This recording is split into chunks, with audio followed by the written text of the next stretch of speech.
Chapter 1581 Imperial City 3. Originally, Soldek had already entered the hotel lobby. But when he heard Malcolm mention that the man who had just walked out of the hotel was Quentin Bausman, the young duke who inherited the old duke title of Ryan Busman, but gave up the Warsaw Plain to others, he turned around and stood next to the glass display window at the entrance of the hall, watching quietly as the young man boarded a gorgeous magic caravan surrounded by a group of nobles. The young duke's figure was a bit thin, and he looked very young. However, his eye sockets were sunken, and he had heavy dark circles. Judging from his mental state, he must have drank some spiritual magic potion, which made him look a little too excited. Wearing aristocratic attire, but not wearing a ducal badge on his chest. For Quentin Bausman, Soldek did not have any ill feelings in his heart, but he felt that he was a poor man who did not deserve sympathy. His current position was already below one person and above 10,000 people, and even the Grand Duke of St. Province can be regarded as the local emperor. Unfortunately, he was not fully prepared when he inherited the title. In order to stabilize the title, he had to give up the cake of Warsaw Plain. In fact, the Warsaw Plain is a delicious cake for other dukes, but it is a cancer for the Busman family. In the past 10 years, the Busman family has devoted almost all of the family's Lord Army to this battlefield. Unfortunately, after the Lord Army was bit by bit eroded by the evil Ghost Army, the situation in the entire plain became somewhat uncontrollable. At the very beginning, Ryan Busman not only invited the Bena coalition of his friend Duke Newman, but also invited the Royal Knights of the Angel Bold royal family from the imperial capital. The most dazzling general in the imperial capital, the Prince of Wales, personally led the Royal Constructed Knights into the Warsaw Plain. At the beginning, the Royal Constructed Knights had not been able to open up in the Warsaw Plain. But as the Royal Constructed Knights entered the Warsaw Plain, the Potto River Basin severely damaged the evil Ghost Army. From that moment on, the evil Ghost Army began to go down a bad path. It is a pity that Duke Ryan Busman failed to seize this opportunity, and even offended the Prince of Wales, who was involved in the royal throne struggle in the imperial capital. As the Royal Constructed Knights withdrew from the Warsaw Plain, other places in the Warsaw Plain, the Lord's army suddenly fell into the quagmire of war. As a result, Duke Ryan Busman was able to bite the bullet and continue to absorb other Lord armies. Duke Newman has always been very persistent in wanting to capture Moyun Ridge. This is also because in the war agreement signed with Duke Ryan Busman, after the Bena army obtained Handanar County, it could only attack the Gandor Mountains and beyond. The vast unknown area in the north expands. In order to open up a larger territory, Duke Newman had no choice but to find a way to conquer Yunling. Unfortunately, the two battles of Moyunling ended in failure. The first time the heavy cavalry regiment and catapults advanced towards the mountain collar, and the second time the swordsman regiment and the heavy armored infantry regiment were constructed. Unfortunately, they failed to attack the southern foot of Moyunling. The canyon is now known as Dark Canyon. Serdek has now built a city wall on the north side of the canyon, which has completely turned the canyon into a western route army camp. Speaking of which, Soldak even wanted to thank Duke Quentin Bausman. If it hadn't been for his family's inaction on the Warsaw Plain, he wouldn't have been able to swallow such a huge piece of cake in the Warsaw Plain. The current war on the Moyun Ridge Highlands, to put it bluntly, is that in order to rescue Duke Newman's Bena army, the Bena army specially found the two most potential reinforcements in the Bena province and took full responsibility for the whole process. As a condition for material supply, please ask the East and West Route Army to go to the Warsaw Plain for reinforcements. In order to allow the Bena army to successfully withdraw from Handanar County, the military department and Duke Newman spent a lot of money. You must know that in any plain war in peacetime, the lords lead the army on an expedition, and the supplies and military materials consumed along the way are borne by themselves. In other words, if you win the war, you can make a lot of money. But if you lose the war, you will lose so much that you won't even have any money left. But this time Serdak was on the highlands of Moyunling, completely eating military rations from the Bena military department. But all the gains from the war were put into Serdak's purse. Originally, Serdak planned to hand over part of this batch of trophies to the military. Later, it was discovered that the military did not know the specific amount of this batch of trophies, and did not even plan to collect it. Later, this idea was abandoned. This time, Serdak led the West Route Army to conquer the Moyunling Highlands at almost no cost.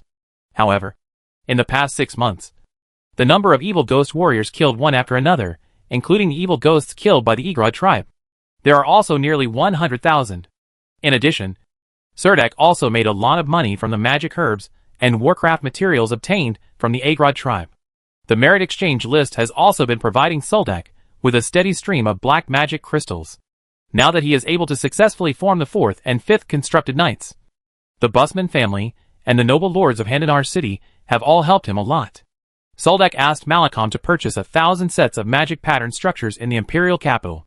In fact, he only needed 75,000 magic crystals. The unidentified magic crystal sold by Surdak on the Mayun Ridge Highlands is worth 25 gold coins. If converted into ordinary magic crystal, one unidentified magic crystal can be exchanged for 3 ordinary magic crystals. In other words, the deal between Soldak and Marquis Vuster Caesar was enough to collect the military expenses for the formation of the constructed knights. Now that Soldak met Duke Quinton Bausman in the imperial capital, he naturally had to pay special attention to him. But looking at his body that was hollowed out by alcohol and sex, Soldak could only hide behind the glass window and shake his head. The normal lifespan of a Green Empire person is about 100 years. But various bad habits in life make people's lifespan has been greatly reduced. Generally speaking, ordinary people can live to be 80 years old. The warriors have achieved breakthroughs in physical fitness. If they take good care of themselves when they grow old, they can probably live to be 150 years old. If warriors can become 3-turn masters during their practice, their lifespan can reach almost 200 years. However, magicians are physically weak. If they need to extend their lives, generally speaking, they need to continuously swallow magic potions after the age of 60. How long a magician can live depends entirely on whether he has a lot of magic potions in his hand. Soldak saw Duke Quinton Busman in the imperial capital. The young duke should be in his early 20s. He was young and rich, and he was the overlord of the country. He was naturally very popular with women. But it was a pity that he didn't know much about it. He was so restrained that his body was drained by wine and sex. And now it seems that he has started taking potions. Once you start taking the magic potion, it is impossible to stop. The person who takes it will have a strong sense of dependence on the magic potion. There is still a lot of mess in Iverson province. Why is he in the imperial capital? Surdak asked with some confusion. Malcolm stood behind Surdak. His eyes also fell on the gorgeous magic caravan, and smiled at Surdak and said, "Until his son is born, he will probably stay in the imperial capital." Then he paused, looked left and right, and found that there was no one else nearby. Then he spoke quickly. "His Majesty Charles will not trust a Grand Duke without any heirs to return to his territory and do mischief. He needs to learn how to manage the territory here. In addition, he also needs to establish marriage relationships with the Grand Dukes of other provinces and marry someone with a family background. My wife will be of great help to him in consolidating his industry in Iverson province." After Malcolm said this, he thought of Surdak's family history, which was this route. He glanced at Soldak a little worriedly. He was not deliberately sarcastic. Soldak kept his eyes on Quinton Bausman and didn't notice what Malcolm just said. He just asked casually, "So his first priority is to have a son?" Malcolm almost choked on his saliva. "Ahem. You can indeed say that. I see that his health is a bit poor. It's really not easy to give birth to a son." Soldak withdrew his gaze, turned and walked towards the front desk of the hotel lobby, whispering to Malcolm, "Regarding this, I think you may be a little underestimating those rich and noble ladies. Regardless of whether Duke Quinton Bausman can do it or not, he will definitely have a son when he needs one." Malcolm responded in a low voice. Road. Soldak got the hotel room key and followed the hotel maid upstairs. An ordinary suite in this hotel actually cost 2 gold coins a night, which was simply ridiculously expensive. Malcolm sent Soldak upstairs and kept talking about the love affairs of some wealthy ladies in the imperial capital. It is said that nearly half of the 16 pages of the imperial capital magic newspaper are devoted to this topic. When Soldak came to the door of the room, the businessman Malcolm did not follow him into the room, but waved to Soldak behind him. Unexpectedly, 2 beautiful and young people walked over from the stairs of the corridor. Girls. One has blonde hair, one has black hair, and their skin is whiter than milk. The blonde-haired girl even has a bit of elf mixed blood, and her ears are thin, crystal clear, and slightly pointed. Other physical features are completely human. This kind of elf hybrid cannot even be called. Surdak carefully looked at the 2 slim girls in gauze skirts, stretched out his index finger, and tapped Malcolm's forehead, and walked into the room without saying a word, leaving Malcolm and the 2 girls outside the door. Malcolm did not feel frustrated or uneasy because of this, but waved to the 2 girls with a gentle expression and led them down the stairs. Serdek walked into the living room. There was only a desk placed against the wall, a set of sofas, and a coffee table. There seemed to be a small terrace next to the floor-to-ceiling windows. The bedroom door and the bathroom door were close to each other. Aphrodite opened the door and walked out of the bedroom. She was wearing a loose dress that she would only wear at home, and she was holding a cup of steaming black tea in her hand. Serdek walked to the terrace and opened the curtains in the living room. At night in the imperial capital, the starry sky and the entire city were filled with bright stars. In particular, there is a huge shadow in the night sky above the head, and the edge of the shadow is extremely bright. It looks like a strange ring in the night sky, where the floating imperial city should be. "The night here in the imperial capital is pretty good," Soldek said. "The imperial capital looks more lively at night than during the day. It's probably because it's too hot during the day, so it gets cooler at night, and people are willing to come out to the streets." Aphrodite walked to Serdek and stood with him, admiring the night view here. "It's a pity that Weiyang Lake can't be seen here. I heard that all the manors beside Weiyang Lake in the imperial capital are the residences of dukes from various provinces. Each manor is built like a palace. The people who can live there are Green, the true ruler of the empire," Aphrodite said with narrowed eyes, putting his arms around Aphrodite's soft shoulders. Serdek said nothing. "Do you want to go around the imperial capital tomorrow?" Aphrodite twisted her body, looking for a comfortable position to nestle in Serdek's arms, and asked softly. Aphrodite added, "Actually, we can go for a walk by Weiyang Lake. I heard that the lakeside avenue there is very beautiful." Seeing her purple eyes full of expectation, Soldek shook his head and said decisively, "Go repair this Shaptistan cloth tomorrow morning. After repairing it, go directly to the teleportation hall and return to Bay Na City. Why not stay a few more days?" Aphrodite asked curiously. "Don't you like the prosperity here?" Serdek shook his head slightly, but his eyes were exceptionally clear-headed, and he was not even distracted by the hint of coquettishness in Aphrodite's eyes. He stood next to the terrace, holding his hands on the marble railings of the terrace. These railings were polished very finely and lubricated. The two sides of the terrace support Roman columns about 1 person thick.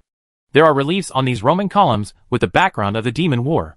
Some demons fluttering their demon wings are fighting with dragons on a burning plain, fighting with angels, human knights trapped in flames. Serdek glanced at the busy traffic on the street below and said casually, "This is a city full of power and desire. The prosperity here shows everyone the beauty of the world. But the prosperity here needs to draw resources from many planes to maintain it.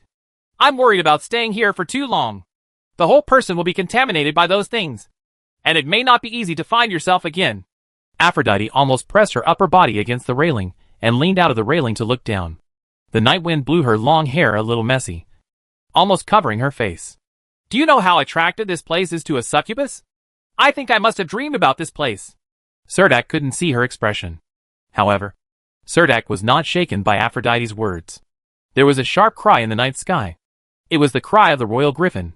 The sound was a bit harsh, but to Serdek it felt nothing else. Aphrodite's face looked a little ugly. She was holding the marble Roman column with one hand and putting the other hand on her forehead. She looked a little dizzy. "I'm a little dizzy. Let's go back and lie down for a while." Chapter 1582 Return to Bena. The teleportation hall in Bena City is considered an extremely luxurious building in the eyes of the Bena people. All Bena people will describe the decoration of the teleportation hall as glorious. All the walls and corners of the hall have skirting lines inlaid with gold patterns. The walls are covered with a thick layer of parchment wallpaper. The paintings on it show the swordsmen of Bena heading north along the Paglos mountain to fight against the great enemy, the Devil's Feet, in addition to the paintings of Yunzhong City.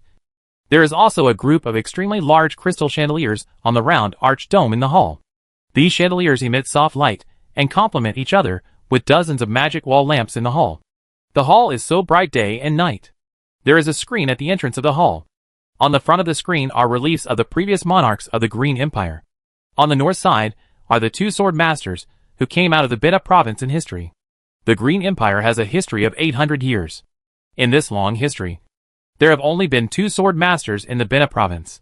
Having seen the teleportation hall in the imperial capital, Serdek, who walked out of the teleportation gate alone, was no longer surprised by the gorgeous decorations in the teleportation hall in Bena City. Saying goodbye to Archmage Horsley, who was on duty in the teleportation hall, Serdek walked out of the teleportation hall. The sun above his head had already tilted to the west. He spent most of the day in the capital in order to repair the Sheptiston cloth armor. However, after the repair, the armor seemed much cleaner, and many of the blood stains remaining in the magic patterns were also cleaned up. Of course, the cost of repairing this epic armor is also a large sum of money. The prosperity of Bena City is much worse than that of the imperial capital. However, after walking out of the teleportation hall, you can see the familiar street market. Not far away is the office building of Bena military headquarters. Diagonally opposite is the city hall. And a little further away is the House of Representatives. The Parliament Hall is a place Soldak is familiar with.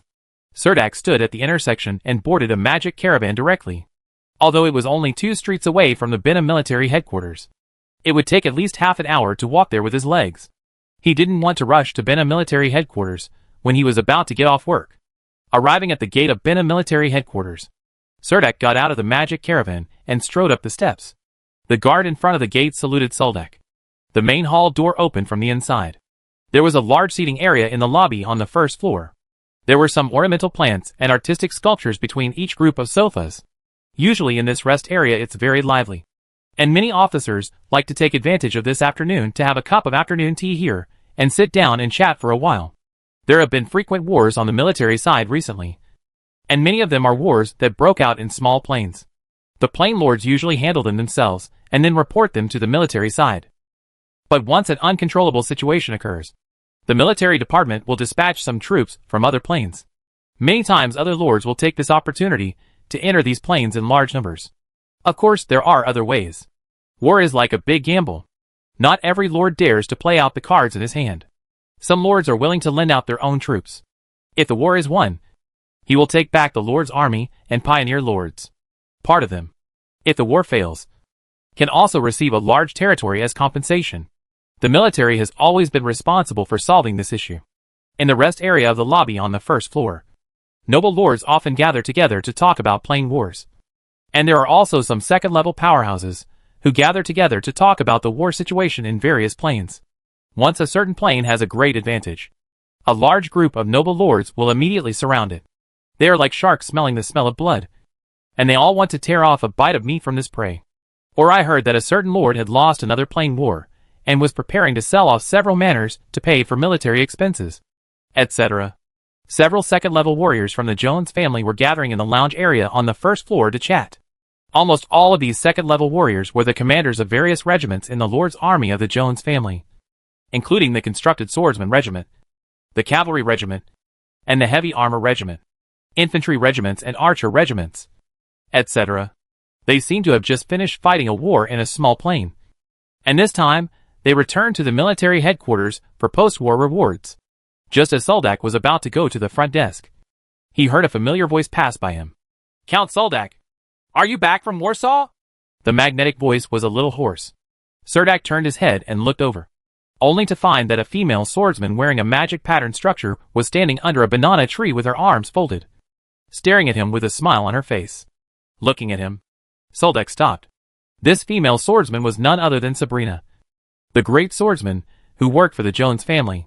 More than 2 years ago, when the military used a temporary teleportation array to sneak attack on the Ganbu plane, the two of them had there was contact with her, and her ribs were still covered with bandages, as if she was injured. "The military department gave me 2 months of family leave. While the situation in the Warsaw plane is relatively stable during this period, I just happened to come back for a visit," Soldak said casually. For commanders on the plane battlefield, they cannot leave the plane battlefield easily. Otherwise, if a complaint is sent to the military court, not only will the commander's career end immediately, but the title may also be downgraded. This regulation only applies to commanders who have no status on the battlefield. For example, although Duke Newman has stayed in Warsaw for 8 full years, he actually lives in Bena City for a period of time every winter and summer. Anyway, the way back and forth is to transfer to the teleportation gate in the teleportation hall. Apart from the higher teleportation fee, this thing seems to have no other disadvantages. Hearing what Soldak said, Sabrina, the great swordsman, smiled with widened eyebrows. "Family leave. This system actually exists. Of course, it may also have something to do with the situation in the Warsaw plane. The current battle situation on all battlefields is a stalemate. There is no good breakthrough point yet. So if you want to go home to visit relatives, no one will stand up to stop it," Cerdak replied with a smile. He said it very easily and humorously, making Sabrina, the great swordsman, chuckle. This great swordsman once served as an instructor at the Benna Advanced Swordsman Academy, and was also Hathaway's teacher. He was considered to be the type of person with a very wide network of contacts in Benna City. A group of second-level experts, who were chatting with Sabrina Great Swordsman, all looked over from the rest area. Seeing that Sabrina Great Swordsman seemed to have met an acquaintance here, they signaled to Sabrina. The Great Swordsman can bring people to the rest area, and it would be good for everyone to get to know each other. Sabrina Great Swordsman made an invitation gesture to Serdek, but Serdek waved his hand and said, I have to rush to Marquis Luther's side, so next time I have a chance, I will definitely do it. See you later, Count Serdek. Sabrina Great Swordsman waved her hand and said. Soldek asked at the front desk on the first floor and learned that Marquis Luther happened to be in the office. So he immediately ran upstairs quickly, arriving in front of Marquis Luther's office. A noble just happened to come out of the office. Marquis Luther's assistant sent the person out very politely. He turned around and saw Soldek standing at the door. His eyes widened immediately, opened the door a little and asked Serdek to step into the first floor compartment. Lord Earl Soldek, Lord Luther just received a letter from the military headquarters of Handanar City yesterday, saying that you may arrive in Benna City in the next few days. I didn't expect that you would have arrived today, the young assistant said in a tone of voice somewhat exaggerated. Soldek reached out and patted his assistant's shoulder cordially, and then asked in a low voice, Is the Marquis here? The young assistant nodded. He did not rashly invite Soldek into Marquis Luther's office. Instead, he quickly poured Soldek a cup of tea and said, My lord, he is signing documents inside. Please wait a moment. After saying that, he walked into the office. 3 seconds later, Marquis Luther strode out of the room. He stared at Soldek eagerly and looked up and down. Then he walked up and held Soldek in his shoulders and said cheerfully, You seem to be in good spirits. I have read the briefings on the battles you fought in the Warsaw Plain. Well done, Marquis Luther praised. After saying that, he put his arm around Soldek's shoulders and walked into the office, asking Serdek to sit down on the sofa. The young assistant had already brought a plate of fruit and snacks, and then asked Serdek, Soldek Lord Earl Ku, what would you like to drink? Tea or juice? A cup of lemon tea. Thank you, Soldek said. Come, tell me about the situation in the Warsaw Plain. Marquis Luther sat across from Soldek and said impatiently. Serdek took out a hand-drawn map from his magic belt bag that he never left behind. Countless notes were densely written on this map, and the lines on it were also very dense. Soldek spread the map flat on the coffee table, and then introduced it to Marquis Luther. The 7 counties of the Warsaw Plain have been completely recovered. The Benna province occupies the 2 counties of Handanar and Kornberg. The Western Knights Alliance occupies 4 of the counties. Epperson County is still controlled by Busman. The current larger-scale war in the hands of the family is the Noble Evil Ghost Legion located in the Kimpado River Basin. The evil ghosts in Kornberg County have been completely driven to the lower reaches of the Kimpado River. As for the evil spirits in Handanar County, the Ghost Army is mainly distributed in Moyun Ridge and Naroda Canyon. The Evil Ghost Army in Naroda Canyon probably failed to build the Evil Ghost Gate, so the Evil Ghost Army there killed a little less. However, they have been huddled deep in the canyon recently, taking advantage of the terrain to block the Eastern Root Army's attack. Advancing. Our Western Root Army was originally stationed at the Forest Farm Camp on the south side of the Gander Mountains. We wanted to prevent the Evil Ghost Army on the Moyinling Highlands from sneaking into the battlefield at the Forest Farm Camp. This line of defense runs hundreds of kilometers from east to west. At that time, we also considered that it was difficult to defend and could only find opportunities to fight fiercely. We relied on the magician's reconnaissance advantage to determine the Yamchang Canyon as the battlefield. We took advantage of the large number of evil ghosts in the Moyinling Highlands. But the supply line was very weak. First drive their hunting group back to Moyun Ridge. Induce their hunting group to enter the large meadow. And only then can we seize the opportunity to hunt dogs behind closed doors. The Evil Ghost Army completely destroyed the ecology of Moyun Ridge. There was almost nothing on Moyun Ridge except grass and moss. So I subsequently established contact with the Agrod clan at the foot of the northern mountain of Moyun Ridge. The material supply line of the Evil Ghost Legion has been completely blocked, even if they have an Evil Ghost Gate on Moyun Ridge. Due to the lack of a large amount of survival materials, they can only control the number of legions under a certain number. If it weren't for the group of lords in Handanar City, who said a big kneel to the Evil Ghost Army, the Western Root Army might have advanced to the front line of the North Sunderland Mountains. Now our Western Route Army is in Mevajizi. A line of defense was established along the canyon, Vilagasi Hills, Nehu, Northern Tundra and Alinga River, mainly relying on 6 fortresses to block these evil spirits in the North Sunderland Mountains and Horsens Mountains. It is currently a stalemate. I want to consume all the last supplies of the evil ghost army. After the defense line is completely built, I will launch a general attack on the evil ghost army. The expression on Marquis Luther's face kept changing as Soldak introduced him. When he talked about reinforcements from Handanar City, Marquis Luther put the teacup in his hand on the coffee table and cursed a little irritably. These idiots should be dealt with severely. Soldak lowered his voice and said, "This time, I confiscated 110,000 ancient Bolai war horses from their legion. In addition, I sold them 30,000 unidentified magic crystals at a high price, and purchased all the materials they transported to Mayun Ridge at the lowest price. Currently, our West Route Army has gathered nearly 400,000 troops on the Moyinling battlefield, and the supply pressure is a bit high, so their arrival is not without any benefit." Marquis Luther was a little surprised when he heard Soldak say this. Usually in other small plains, the entire plain war may not have such a big harvest. This time Soldak just cleared out the reinforcements of Handanar City and got so many supplies. It seems that Mayun, the Battle of Ridge, is really a huge cream cake. In terms of logistics supplies, I can come forward and mention it to the military department. As the number of troops on the battlefield increases, the military department should also increase the base of material supplies. The military department made these solemn promises at the beginning. If you are willing to sign, I will go to Duke Newman for review," Marquis Luther said confidently. After he finished speaking, he looked at Soldak seriously for a while, his eyes full of appreciation, but his expression was also a little complicated. Marquis Luther did not expect that Soldak did such a good job on the Warsaw Plain battlefield. Although he received briefings on the war situation in Warsaw Plain almost every month, during this time everyone was talking about the battle in Cornburg County. The Bena Legion, which is invincible on the battlefield, cannot say that there is no news about reinforcements from the east and west routes. But it is only a brief summary. He even heard that the Eastern Route Army put an evil ghost army into Handanar County, which almost caused a catastrophe. The news that the West Route Army had invaded the Moyinling Highlands was really shocking. It was precisely because of this good news that at least 30 lords in Bena City sent him party invitations. Marquis Luther doesn't have to think twice to know what these guys want to do. And he also heard that the reinforcements from Handanar City entered the Moyinling Highlands and then retreated in embarrassment.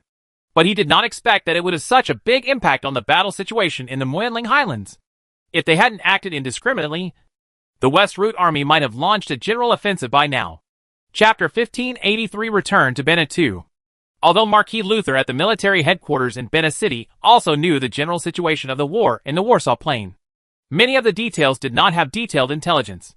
Duke Newman led the Bena army back in triumph this time, setting off a wave of plain war in the Bena province.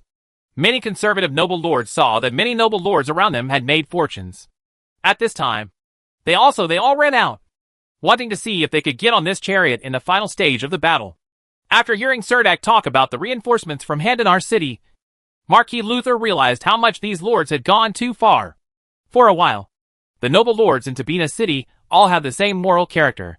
When the war situation is not good, no matter who they are, they want to hide far away and wish to wear masks when going out. But now it is obvious that they have begun to having reaped the dividends of the war. Everyone gathered together again, shouting that everyone can make money together. Don't forget the old brothers from before. The nobles also have their own circles. Some relatives and friends complained to Marquis Luther, and it was difficult for Marquis Luther to refuse at this time. If you reject someone readily this time, then don't look for someone again next time a plain war breaks out. This is also the case in aristocratic circles. Now that he heard what the noble lords of Handanar City were doing, Marquis Luther had a good excuse to evade. After chatting about the battle situation in the Mayun Ridge Highlands, Marquis Luther suddenly discovered that the young man in front of him had gone from reserve knight to the position of plain lord. Originally, he had thought about helping him form a cavalry regiment, and then put him on the Belen Plain and work hard. And in a few years, he will become a small lord owning a piece of land. But he didn't expect that his growth path would be so smooth. He fought and killed all the way. And after becoming the commander of the West Route Army, he actually allowed his army to grow from a lord's army into a huge plain army. Of course, Marquis Luther knew that the Moyinling Highlands were easy to defend and difficult to attack. Otherwise the Bena army would not have planned 2 wars in a row and ultimately failed. In recent days, Duke Newman and the Speaker of the House of Representatives, Marquis Dunstan, have asked about Suldek's situation. Duke Newman even teased Marquis Luther that he didn't have the ability to give birth to a son, but he was very accurate in judging people. Although Duke Newman did not say some words, but his intention seems to be that he wants to marry his daughter. Just when I think about the Newman family, they seem to be no different from their territories, magic patterns, jewelry and real estate. They are almost all bargaining chips to win over capable noble lords. Maybe it's because Duke Newman has too many daughters, and everyone can only get a little bit of the so-called father's love. In fact, this Duke has many illegitimate daughters. Marquis Luther can count 7 or 8 of them, and most of them inherited their mother's genes. Marquis Luther didn't want to cause Hathaway any trouble, so he didn't talk about this matter at all. Hathaway and Beatrice had arrived in Bena City half a month ago, and this time, they came to Bena City specifically to meet Suldek. Suldek's family leave is only 2 short months. Even if there is a portal, it will take about a month on the road. If he flies from Bena to Ruth City, it is estimated that it will take at least 1 month to arrive in Ruth City.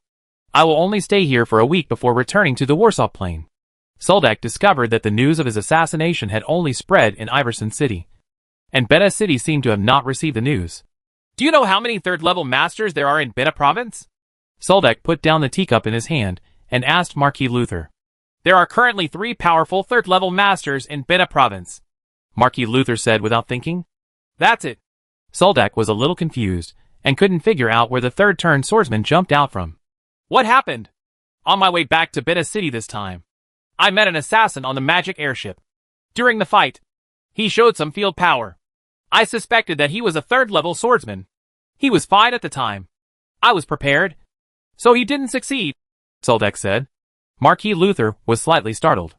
He did not expect that he would encounter an assassination on his way back. This kind of thing is the most taboo among the Bena military. After all, Suldek is a commander on the battlefield in the Warsaw Plain, and security issues are particularly important. Third-turn swordsman? What does he look like? Marquis Luther asked. He should be a third-level swordsman. The field he masters is the sword formation. When he displays it, it is like a mountain of swords. He looks like a middle-aged man, with a neatly trimmed beard and a pair of lake blue eyes. He is it's energetic. Suldek described it carefully. Marquis Luther rubbed his temples with his hands and said after a long while, From what you described, I am certain that it is not any of the 3 third-level swordsmen in the Bena province. You have been to the Blue Bridge Fortress in the Great Battlefield, and you should know Lord Adolphus Dunstan. SK, Deputy Commander Lips Barker has been staying at the military headquarters during this period, and it is impossible for him to suddenly appear on the magic airship. Besides, I have some friendship with Dean Doherty Armstrong. He just passed 100 last month. For his 60th birthday, the Swordsman Academy even held a grand celebration ceremony, and it is even more impossible for him to appear on the plain of Warsaw. If it's a strong third-level grandmaster from other provinces, I don't know many of them. Scripps Barker has a lot of friends. Let's go find him and ask. After speaking, Marquis Luther pressed the bell on the table with his hand, and the young assistant in the coat room immediately walked in. Help me make an appointment with Marquis Barker, Marquis Luther ordered. Yes, sir. The young assistant agreed, turned around and walked out. Not long after the young assistant went out, he came back from outside and said to Marquis Luther, The Marquis of Barker is currently free. Marquis Luther said to Suldek, Let's go. I will take you to meet Marquis Barker. He is quite a good person. I have known him for more than 30 years. You also know that noble Bena, the circle is so big. The Barker family is a noble in the southern region of Bena province. Walking in the corridor, Marquis Luther kept introducing the situation of the Scripps Barker army commander to Suldek. The office of Commander Balcour is in another building of the military headquarters. The 3rd floor of this building is almost entirely occupied by officers of the Bena Corps. Marquis Scripps Barker was waiting for Marquis Luther in the office. When he saw Suldek walking in with Marquis Luther, he stood up from his chair, pointed at Suldek and said, I know you, Count Suldek, commander of the West Route Army. We met at the Bena Army headquarters in the Warsaw Plain. Suldek felt a little ashamed when he heard what Marquis Barker said. Although he knew the deputy commander, he only met Duke Newman several times when he went to the Bena Army and did not have any contact with anyone else. So he was not interested in this. Deputy Commander Backer was not impressed. The deputy commander was tall and tall. Although he did not wear a magic pattern structure, he exuded a strong coercion. Standing in front of him, Soldak could clearly feel the strong aura conveyed by Marquis Backer. There was a deep scar on his face, which even touched the bag under his left eye, as if he had been scratched by the claws of some kind of monster. Marquis Luther put his hand on Soldak's shoulder and patted him before making a formal introduction to the two. After chatting casually for a few words, he explained his intention. After hearing Marquis Luther talking about the third-level swordsman, Marquis Buckle pondered for a moment, and then said with certainty, "As far as I know, there are only 3 strong swordsmen who have advanced to become third-level swordsmen in Bina province. But there are more than 20 great swordsmen who have reached the peak of second-level swordsmen, such as Lu the great swordsman of Quintus under Marquis Sayre." Then Marquis Backer looked at Soldak and questioned, "Are you sure that the person who assassinated you was a third-level swordsman?" "Yes." Soldak was very sure of this. Marquis Backer stared at Soldak and asked with some disbelief, "You can stand here intact?" "To be honest, I am a little surprised. You may not understand the meaning of the title of third-turn great swordsman. Assassination your great swordsman may just be a strong man at the peak of his second rank. He masters fields related to swordsmanship. And when he swings the knight's sword in his hand, it's like a mountain of swords," Soldak said. Marquis Barker interrupted Soldak's words and asked aggressively, "Are you sure that is the realm?" "Yes," Soldak admitted again. Marquis Barker shook his head slightly, then glanced at Marquis Luther before explaining, "Even if you are wearing a Schefter stamen, it is definitely not easy to escape from the realm. So you were able to escape unscathed from this assassination. I can only guess that the assassin was just a second-level assassin, a great swordsman who has reached his peak stage. In this case, there will be many people who agree with his identity. I have some inconvenience to tell you the trump card. I am sure that he is the third-level swordsman," Soldak said with great certainty. Marquis Barker nodded. "There are only 3 third-level swordsmen in the Beta province. But this does not mean that there are only 3 great swordsmen in the Green Empire. As far as I know, the leader of a mysterious group of demon thieves that has been circulating in the western region of the Empire is a third-level great swordsman. But he originally chose to stand on the opposite side of the Empire. The accumulation of wanted notices about him can fill a desk.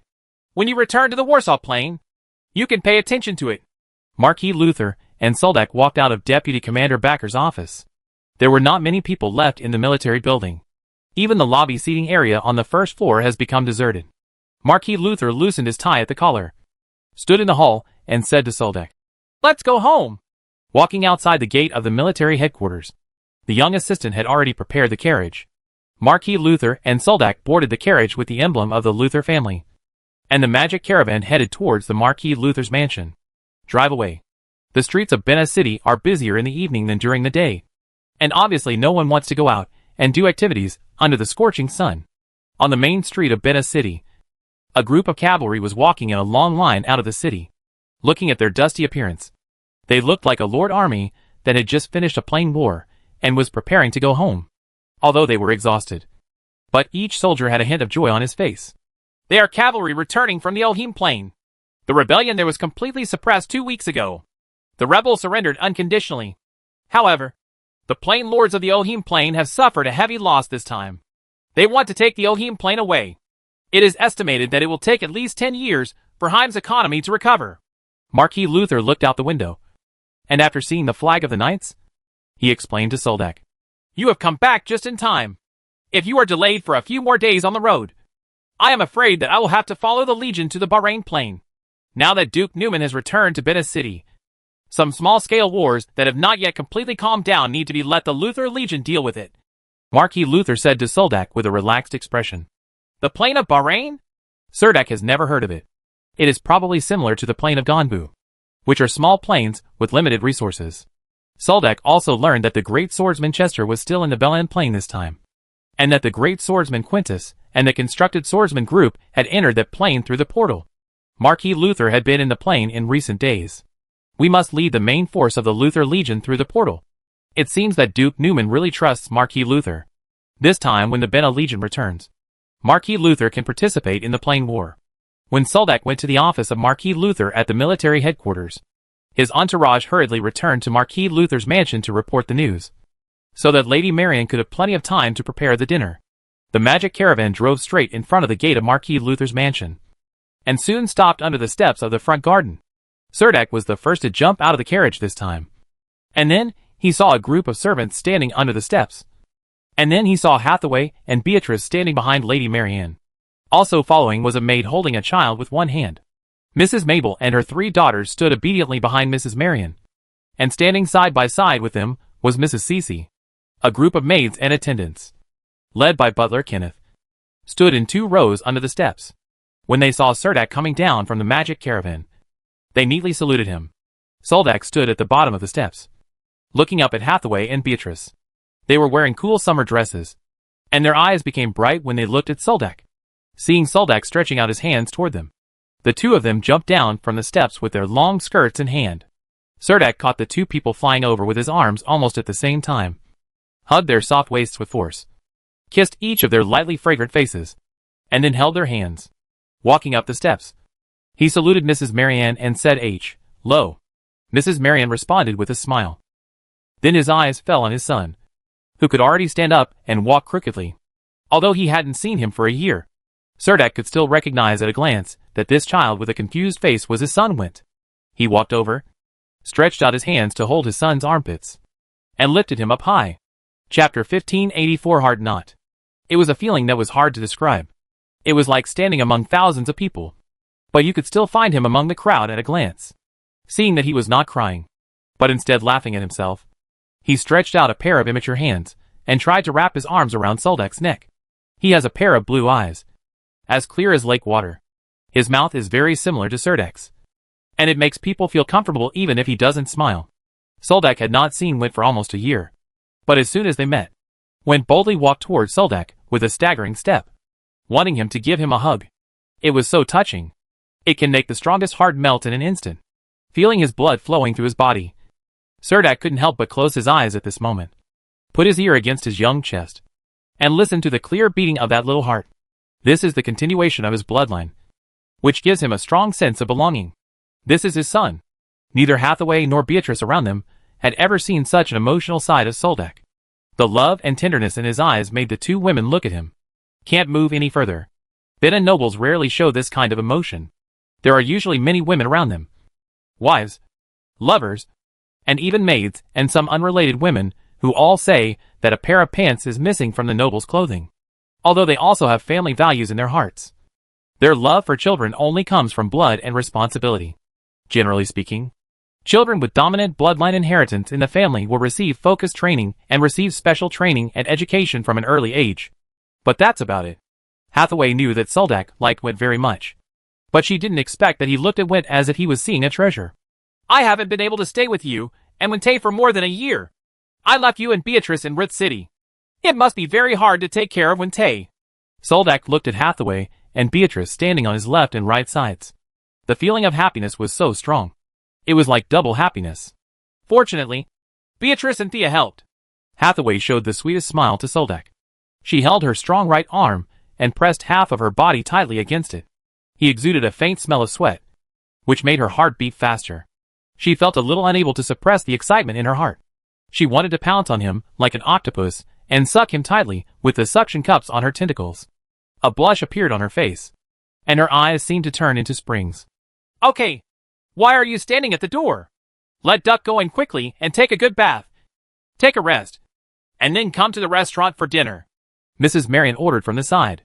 Then the group of people walked into the house surrounded by Marquis Luther and Serdek. The attitude of many nobles towards women is that once they lose their initial freshness, the relationship between the 2 parties gradually becomes cold. This is also the reason why the trend of mistresses among nobles in the empire is prevalent. In aristocratic circles, it can be said that it is very shameful for a noble lady to have several lovers. Although Serdek also has several women around him. In Hathaway's eyes, he is the kind of person who is more dedicated to relationships. He will not easily climb into the bed of a noble lady just because he is greedy for novelty. Hathaway was a little confused about Serdek. He was the kind of person who would never respond to the advances of ladies at a ball, regardless of beauty or ugliness, youth and beauty or charm, nobility or elegance, rebellious and enchanting. He tried to keep a certain distance. She and Serdek also attended some dances before and after the wedding. Serdek stayed with Hathaway many times. and he was even a little embarrassed by the provocative invitations from ladies. Hathaway knew at that time that Soldak cared about her and Beatrice's feelings in this regard. When entering the lobby on the first floor, Soldak held Wit with one arm. He stretched out his hand to hold Hathaway's slender waist, and looked down at Hathaway, this beautiful woman with blonde hair and blue eyes, whose shadows of him and his son were reflected in her blue eyes. It was as if the door in my heart was suddenly pushed open by this woman's hand. In the past, there was always another person in his life. That person used a shield to drag him back to the camp from the footprints of the Thunder Rhino, allowing him to gain a new life in this world full of strange things. He has always felt that he as I was living for others. But now this idea has completely disappeared. During the period when he was just recovering from his injury, when he was still a non-staff infantry soldier in the 2nd Squadron of the 4th Battalion of the 57th Heavy Armored Infantry Regiment, he even wanted to carry out the most dangerous mission and end his life. Wake up from your own dream. Later, all the members of the second team died in Moyinling. So he planned to live like Soldak, taking care of his mother, wife and son. Nowadays, new tombstones have been erected on Moyun Ridge, and the evil ghost army will soon be destroyed. Almost all of his promises have been fulfilled. Now that he has a wife and children, and a new life of his own, the door in his heart seems to have suddenly opened, and he suddenly wants to enjoy the life here. Now that I have come to this strange world inexplicably, it's time to walk around and enjoy the sunshine again. The bathtub was filled with warm spring water. When Cerdak lay in it, he felt so comfortable that he almost wanted to moan a few times. Hathaway squatted outside the bathtub and wiped his shoulders with silk. Four maids stood aside with various toiletries. Beatrice was in the dressing room, choosing a set for Soldak to attend the dinner. Dress. Although it was just an internal dinner for the Luther family, Hathaway and Beatrice agreed that Soldak should dress more formally. After all, it is a welcome dinner, so there still needs to be some sense of ceremony. Thea was not in the bathroom, but was sitting on a chair outside through a screen, as Soldak's assistant to the consul in Rut City. Thea had a lot of contact with the government affairs of Rut City during this time. It seems that he is born with the talent to handle government affairs, but he manages the government affairs of Rut City in an orderly manner. But, speaking of things that required her to make decisions, there weren't many. But Thea can also be regarded as his spokesperson in Luther City. There are some things that it would be better for Thea to come forward to solve than for Hathaway and Beatrice to come forward. If Soldak is not in Lut City, there will always be restless nobles who will jump out. It's okay for them to say unpleasant things to Thea, but if they say unpleasant things to Hathaway and Beatrice, the problem may be bigger. It's serious. Nowadays, all walks of life in the Ganbu Plain are booming, especially the plain tourism that is open to the entire Bina province. Because near the southernmost town of Bansk, you can experience the style of the collapsed land, and you can also see the edge of the world. In the canyon town, there are mermaid performances, while swimming in Bella Lake on the plateau. Now traveling to Gampo has almost become a new fashion among the nobles of Bina province. When Hathaway was rubbing Soldak's back, she realized that the large scars on his back caused by burns were so light that they were almost invisible. The dark purple bruises on the skin were almost scattered, and even some fine pores appeared, and the strong tendons wrapped around them showed a milky marble color. The scars on your body seem to be so faded that they are invisible, and all the scabs seem to have melted away. Is it the power of the holy light that has eliminated the scars? Hathaway asked with pursed lips, her eyes almost unable to leave Soldak. If Thea hadn't been sitting outside across the screen, she felt like she might have done something even crazier. Probably. Soldak closed his eyes and let his body relax infinitely. He even asked Hathaway to bring him a glass of cider and some nuts. Hathaway looked carefully at Soldak's scar-removed skin. When Thea heard Hathaway say this, she couldn't help but peeked out of the screen. Thea has seen the scars on Soldak's body countless times before. She realized that Hathaway was indeed right. Almost all the old scars on Soldak's body were gone. So she widened her eyes and shouted, "It would be great if the power of the holy light could be melted into water. We can just put the bath water into some exquisite perfume bottles and sell it at a good price." This Jana mermaid currently has a large business in Rut City. The tourism business covers the entire dry cloth plain and is a complete monopoly. The skincare product business covers the Bina province, and the supply exceeds demand. Lady R order has almost been postponed until next winter, mainly because her two partners have very good backgrounds, Hathaway and Beatrice. Countess Cerdak, the lord of the Ganbu Plain. Soldak felt that Sia must have made a lot of money recently. So he asked, "Sia, are you short of money? Isn't your magic skincare business very good? Yes. Let's broaden our business lines. Who would think it's too much money? Thea simply slipped into the bathroom and stood with the maids. Serdek felt that after becoming a noble, privacy seemed to disappear completely. He could only put a warm wet towel on his face and keep out of sight. Speaking of which, how's your mermaid rescue plan going? Serdek also asked whatever came to mind. Sia patted her fair forehead with her hand and said, "Ah, you still want to talk about this even if you don't ask me. Lake Bellinoma on the Sai Norman Plateau in the Gonbu Plain is very important to those I saved. Folks, it may be a bit small. Is there a larger lake in the Warsaw Plain? Maybe you can form an army of Naga warriors to help you guard the rivers and lakes." Serdek was slightly startled, thinking that there really was an inner lake in the Moyinling Highlands. If a Jana army could be stationed there, it would be of some use to the evil ghost army. However, he thought of traveling thousands of miles to bring these Janissees. If the clan is destined to go there without using the teleportation gate, he doesn't know how many misfortunes he will suffer along the way. If he uses the teleportation gate, the high cost is not what he can afford. So he said, "It sounds like they do exist, but it may be a bit difficult to transport them there. They can't be put in a bathtub, so they can be pulled over one by one." Unexpectedly, Sia immediately shouted, "Why not? How do you think these people of mine were transported to Bena? Hey, you're not serious." Soldak pulled off the hot towel on his face and turned to look at Sia, who was standing by the wall.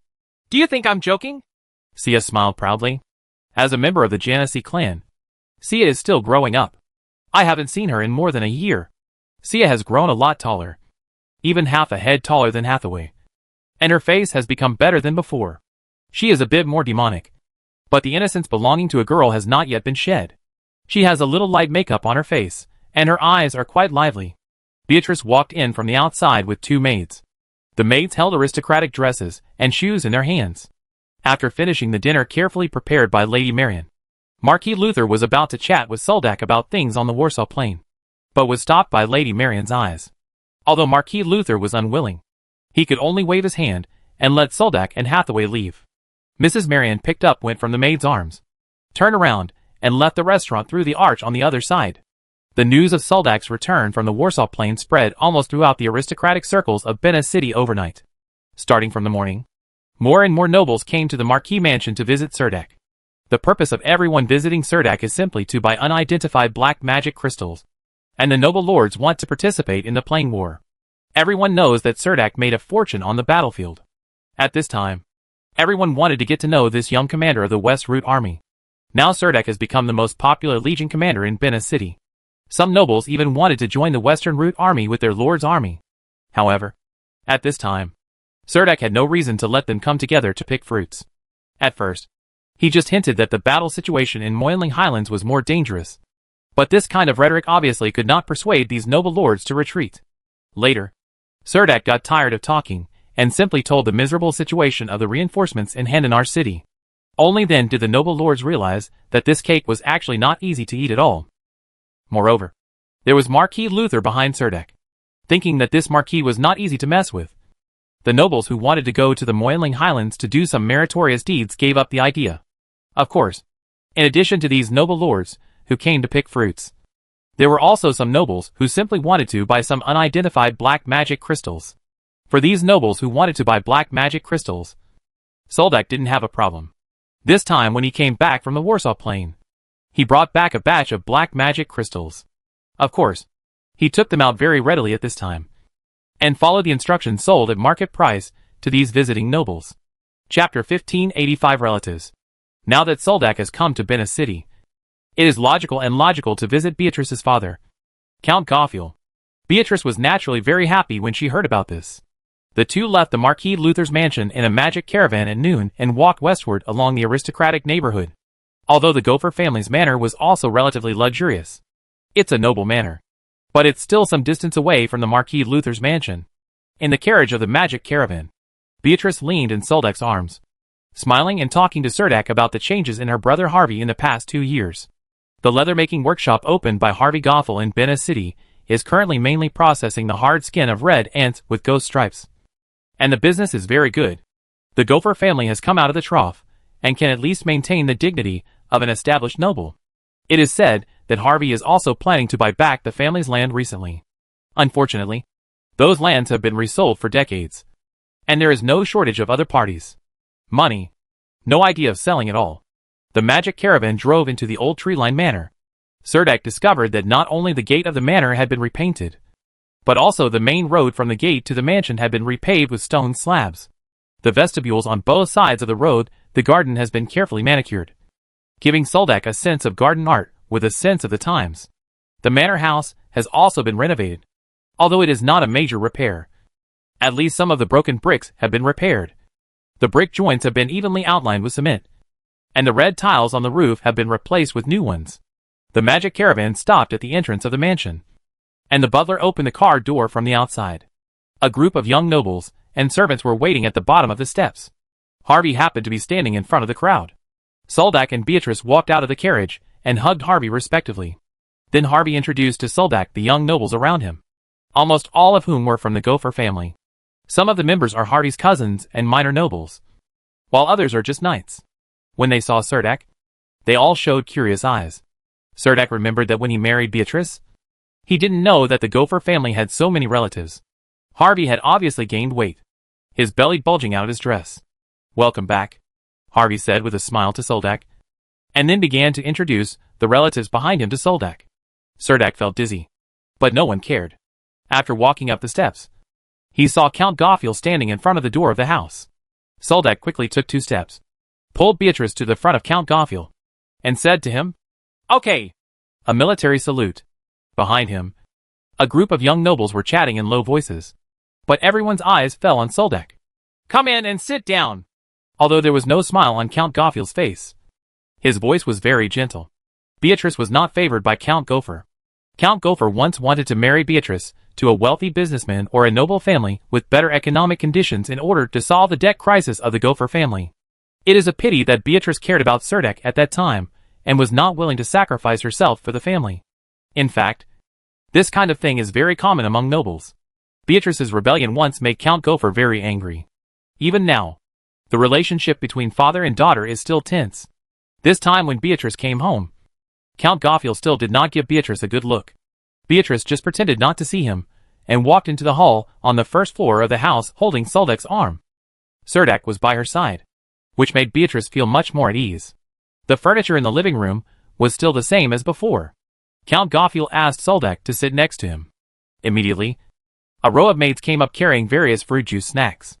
Other young nobles also gathered around. Some young nobles even secretly touched the little hands of the maids when they passed by, or quietly grabbed a handful of their buttocks. They were very frivolous at such a young age. Count Goffiel looked at Serdek seriously for a while, and then said, "I heard that you led an army to fight in the Warsaw Plain." Serdek quickly said, "That's right. This time, I took advantage of the war in the Warsaw Plain to enter a stable stalemate, and then obtained permission from the military to return to Bena City for family leave." The members of the Gopher family looked at each other. Many people had never even heard of this word. It was really rare for a battlefield commander to have a holiday. At present, the only person who dares to do this is Duke Newman. Harvey sat opposite Serdek and asked curiously, "Brother-in-law, I heard that you killed many evil spirits in Moyun Ridge?" Serdek and Beatrice sat side by side on a 2-seater leather sofa. In order to look more dignified, Beatrice kept her waist straight even when she was sitting on the sofa. Serdek leaned on the sofa cushions and replied casually, "I did kill some evil ghosts. Does your leather processing factory want to do some Black Devil leather business? I currently have some resources in this area. The black striped magic skin involves magic lines. There are no magicians in my leather workshop, so I can't do this kind of delicate work." Harvey refused without thinking. Serdek was a little surprised, and then said, "You can get it to a leather store to sell it, but the current market base of black magic leather is too large, and the price of this thing may be further reduced. The business of wearing armor is very good at the moment." Harvey smiled, with a lot of flesh on his face, and his eyes almost narrowed into a line. And then he said to Serdek, "If you still have unidentified black magic crystals in your hand, you can sell some to me. The black magic crystal has not been identified. If you want to inherit your father's title, if you don't participate in the Plain War, you must pay at least 50 unidentified magic crystals to the Empire to keep the title of Earl." Harvey confessed directly, "I know that your business in Bena City has been doing pretty well recently, and you should have saved some money in your pocket." After saying this, Soldak glanced at Beatrice, and then said, "Beatrice specifically told me about the inheritance of your title this time. So I just happened to bring some black magic crystals to you this time." After saying that, under the watchful eyes of a group of young nobles of the Gopher family, Cerdak took out a small magic sealing box from his magic pocket. Soldak reached out and opened the lid of the box. Inside were rows of neatly arranged black magic crystals. These black magic crystals were almost larger than walnuts. Although there are no black magic crystals with the mark of the Military Logistics Department on them, it means that these black magic crystals have not been officially confirmed. This kind of magic crystal will only be exchanged for merit when it is obtained from the Military Logistics Department. The other young members of the Gopher family looked at Harvey with envy, probably because they were envious that he had a good brother-in-law who could keep his title with just one sentence. Of course, their distant cousins don't get this kind of treatment. Many people may have seen the black magic crystal for the first time, and they gathered around. Harvey quickly held the not too large magic sealing box in his arms. With just such a black magic crystal, these magic crystals in the box could almost buy a set of magic patterns. Harvey glanced at Beatrice with gratitude. He and Beatrice had a very bad relationship. He didn't expect that Beatrice would actually help him with such a large amount of money. Harvey Jeffel thought about it and said to Soldak in a very graceful manner, "Brother-in-law, I will buy these unidentified black magic crystals." After saying this, Harvey realized that Soldak had actually pulled out 5 large boxes from the magic waste bag. They were placed in front of the sofa, occupying a large space. Cerdak opened the lids of these large wooden boxes. The first box contained a pile of salamander leather armors. The lines on the leather were jumping back and forth like flames, and they looked exquisite, unparalleled. This kind of fine salamander leather appears one after another even in the auction house. And now Cerdak actually packed a whole box. The wooden box on the side contains a whole box of green horns on the head of the evil general. Each green horn is almost 2 feet long, with a slight curvature. The taper is not large, but it is extremely sharp.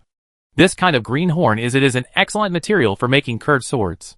The third box is filled with colorful stones. These are the rough stones of various gemstones, without preliminary polishing. Even if they are very transparent, they do not show any value. The fourth box contains the bone armor of an evil spirit. It is difficult to assemble a complete set of bone armor from such evil spirits. The set brought over by Soldak is not only complete, but also in very good condition, making it perfect for hanging in the corridor.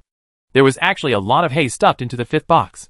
When Soldak opened up the hay inside, a group of young nobles who were watching were surprised to find that there were brackets containing potion bottles.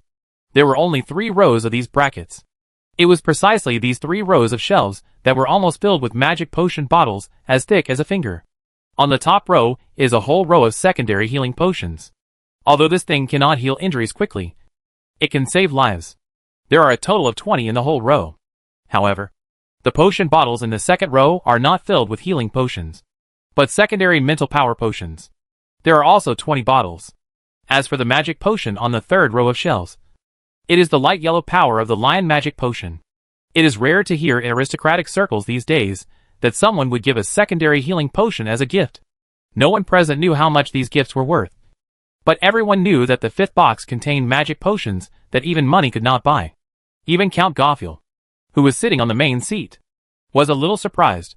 He didn't understand why Soldak suddenly moved out so many boxes. "You were willing to marry your daughter to me, but I couldn't give you any decent gifts at that time. Now that I'm back from the Warsaw Plain to visit my relatives, of course, I have to bring back some local specialties. I hope you like them," Cerdak said. The posture is very low. Marquis Goffiel nodded slightly. He knew that Cerdak was different from what he used to be, but he never thought that Cerdak would actually send such a gift. "I heard that the battle in the Warsaw Plain has entered its final stage," Count Goffiel asked. "Yes. When I return to the Warsaw Plain this time, I will launch a general attack on the evil ghost army on the Moyun Ridge Highlands," Soldak said very firmly. "We all know that the Western Route Army won several victories in the Warsaw Plain. Those officers Bena who came back from Warsaw often mentioned you. I know that saying this may cause you some trouble, but no matter what, I still hope we can select some young people with some potential to go to the Warsaw Plain."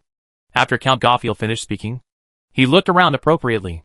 Soldak nodded and promised, "Yes, if they pass my test, I will take them to the Warsaw Plain." The young nobles surrounding them all let out a series of cheers. "Dak, what does the evil ghost look like?" Harvey asked curiously. He had just looked through the entire set of evil ghost bone armor. Serdek chuckled. You really want to know? Then come with me to the battlefield and see. Harvey's expression changed. His brows almost knitted together. And he said quickly, Forget it. I live happily in Bena City. I would rather endure the sour smell of hard armor than go to the battlefield in Warsaw. Serdek leaned on the sofa and said with a smile, Did you know that many nobles have asked me to take them to the battlefield in the Warsaw Plain? Harvey was not moved at all, and quickly defended. But those nobles do not include me. I am still very self-aware. Serdek smiled and nodded, reached out and patted Harvey on the shoulder, and said to him, You seem to have really grown up. At least you know how to avoid danger. Seeing that Serdek did not continue to ask him to go to the Warsaw Plain, Harvey said smugly, Yes, I will be a father in a few months. It is not appropriate to go out during this period. Serdek patted Harvey on the shoulder and said, Congratulations then. Serdek only had afternoon tea in the Gopher Manor, and did not stay for dinner. He left the Gopher Manor with Beatrice, who showed some complaints. Why are you preparing so many gifts? And that box of black magic crystals. Harvey obviously wants to pay for it. So why doesn't he agree? How much are those gifts worth? Beatrice babbled on about these things all the way. Serdek could only put his arms around Beatrice's shoulders and whisper into her ear. You are not short of money. Why are you worrying about the value of the gift? God sent you and Hathaway to me, which is the greatest gift to me. For this, I am willing to give some feedback to your relatives. Beatrice's eyes were a little moist, but she was still a little angry. All along, the thing she hated and resented the most was that Count Goffiel was preparing to sell her at a high price, like a commodity. Now Serdek obviously hopes to ease the relationship between her and her family. She should be grateful. But she just feels like there is something blocked in her heart. She leaned her head on Serdek's arms and said stingily, There is no need to please them in the future. The magic caravan was driving slowly on the street, and Beatrice's heart seemed to be wrapped in warm sea water. The dazzling sunlight outside the car came in through the glass window, making her a little dizzy. Chapter 1586 Leaving. Serdek visited Duke Newman the next day. The Duke Newman's palace is the most magnificent building complex in the city of Bena. The entire building complex is a castle in the city. In addition to the high walls around the castle, there is even a moat connected to the inland river. The power and status displayed by this castle are unique in the entire province of Bena. Serdek didn't know how many times he had been to the back garden of Duke Newman's castle. There were more than a dozen plane portals built here. Whether it was the Maka Plain or the Belan Plain, one could enter from here. As for when a plain war breaks out, and the Bena province needs to send troops to support, the back garden of Duke Newman's mansion will be filled with Lord's troops. The place where Duke Newman met Serdek this time was in Duke Newman's mansion. But it was not in the bustling back garden, but in a reception room in Duke Newman's mansion. Serdek followed a butler through the vestibule, the hall on the first floor, the stairs, the cloister on the second floor, and even passed through a winding staircase outside the castle, and an inner garden in the castle before arriving at the extremely decorated house. In the luxurious living room, the entire wall of the living room is covered with golden patterns. Perhaps because the walls decorated with gold are a bit too dazzling. The surrounding walls are also covered with a precious gauze. There are only 6 seats and a rectangular table in the living room. Behind Duke Newman, there is a row of wine cabinets against the wall. Opposite is a row of bookshelves. Between the wine cabinets and bookshelves, opposite to the entrance, is a huge floor-to-ceiling window. Outside the window there is a large terrace. Looking out from the terrace, you can have a panoramic view of the aristocratic district in the north of Bena City. Bena City is too big. Looking south from this high terrace, it is still impossible to see the whole of Bena City clearly. A group of attendants stood in the corridor outside the living room, holding various foods and drinks in their hands. While Serdek was waiting in the living room, the butler brought him a glass of blood-colored drink. It is said that this is a unique drink in the Loki Plain. It is juice made from the first squeeze of a kind of blood grape. This kind of blood grape is very rare. It is a plant-type monster that grows deep in the swamp filled with poisonous fog. It is not easy to collect blood grapes. Serdek took a taste and felt that the power of holy light contained in it were about to collide, and sparks appeared in his mouth. The feeling was really indescribable. Just as he was about to put the cup in his hand on the table, there were footsteps at the door. And then the door to the living room was pushed open. Duke Newman walked in from the outside with a smile. But the entourage behind him closed the door very considerately. Only Duke Newman and Serdek were left in the living room, and a butler stood at the door. Duke Newman walked to the floor-to-ceiling window, opened the curtains, and pushed open the door. The fresh air from outside blew in, and the dullness and depression lingering in Soldak's heart disappeared instantly. I think these days, you must have been scolding me in your heart, saying that I led the Beta army out of the quagmire of the Warsaw Plain, but left the West Route army in Moyun Ridge. Not only that, but I also gave it to you sent a big trouble. The face of the middle-aged Duke Newman is full of the vicissitudes of the years. He has a pair of eyes that can see into people's hearts with a faint smile. But the words he speaks are like chisels, knocking on Soldak's heart. Duke Newman was absolutely right. That's what he thought.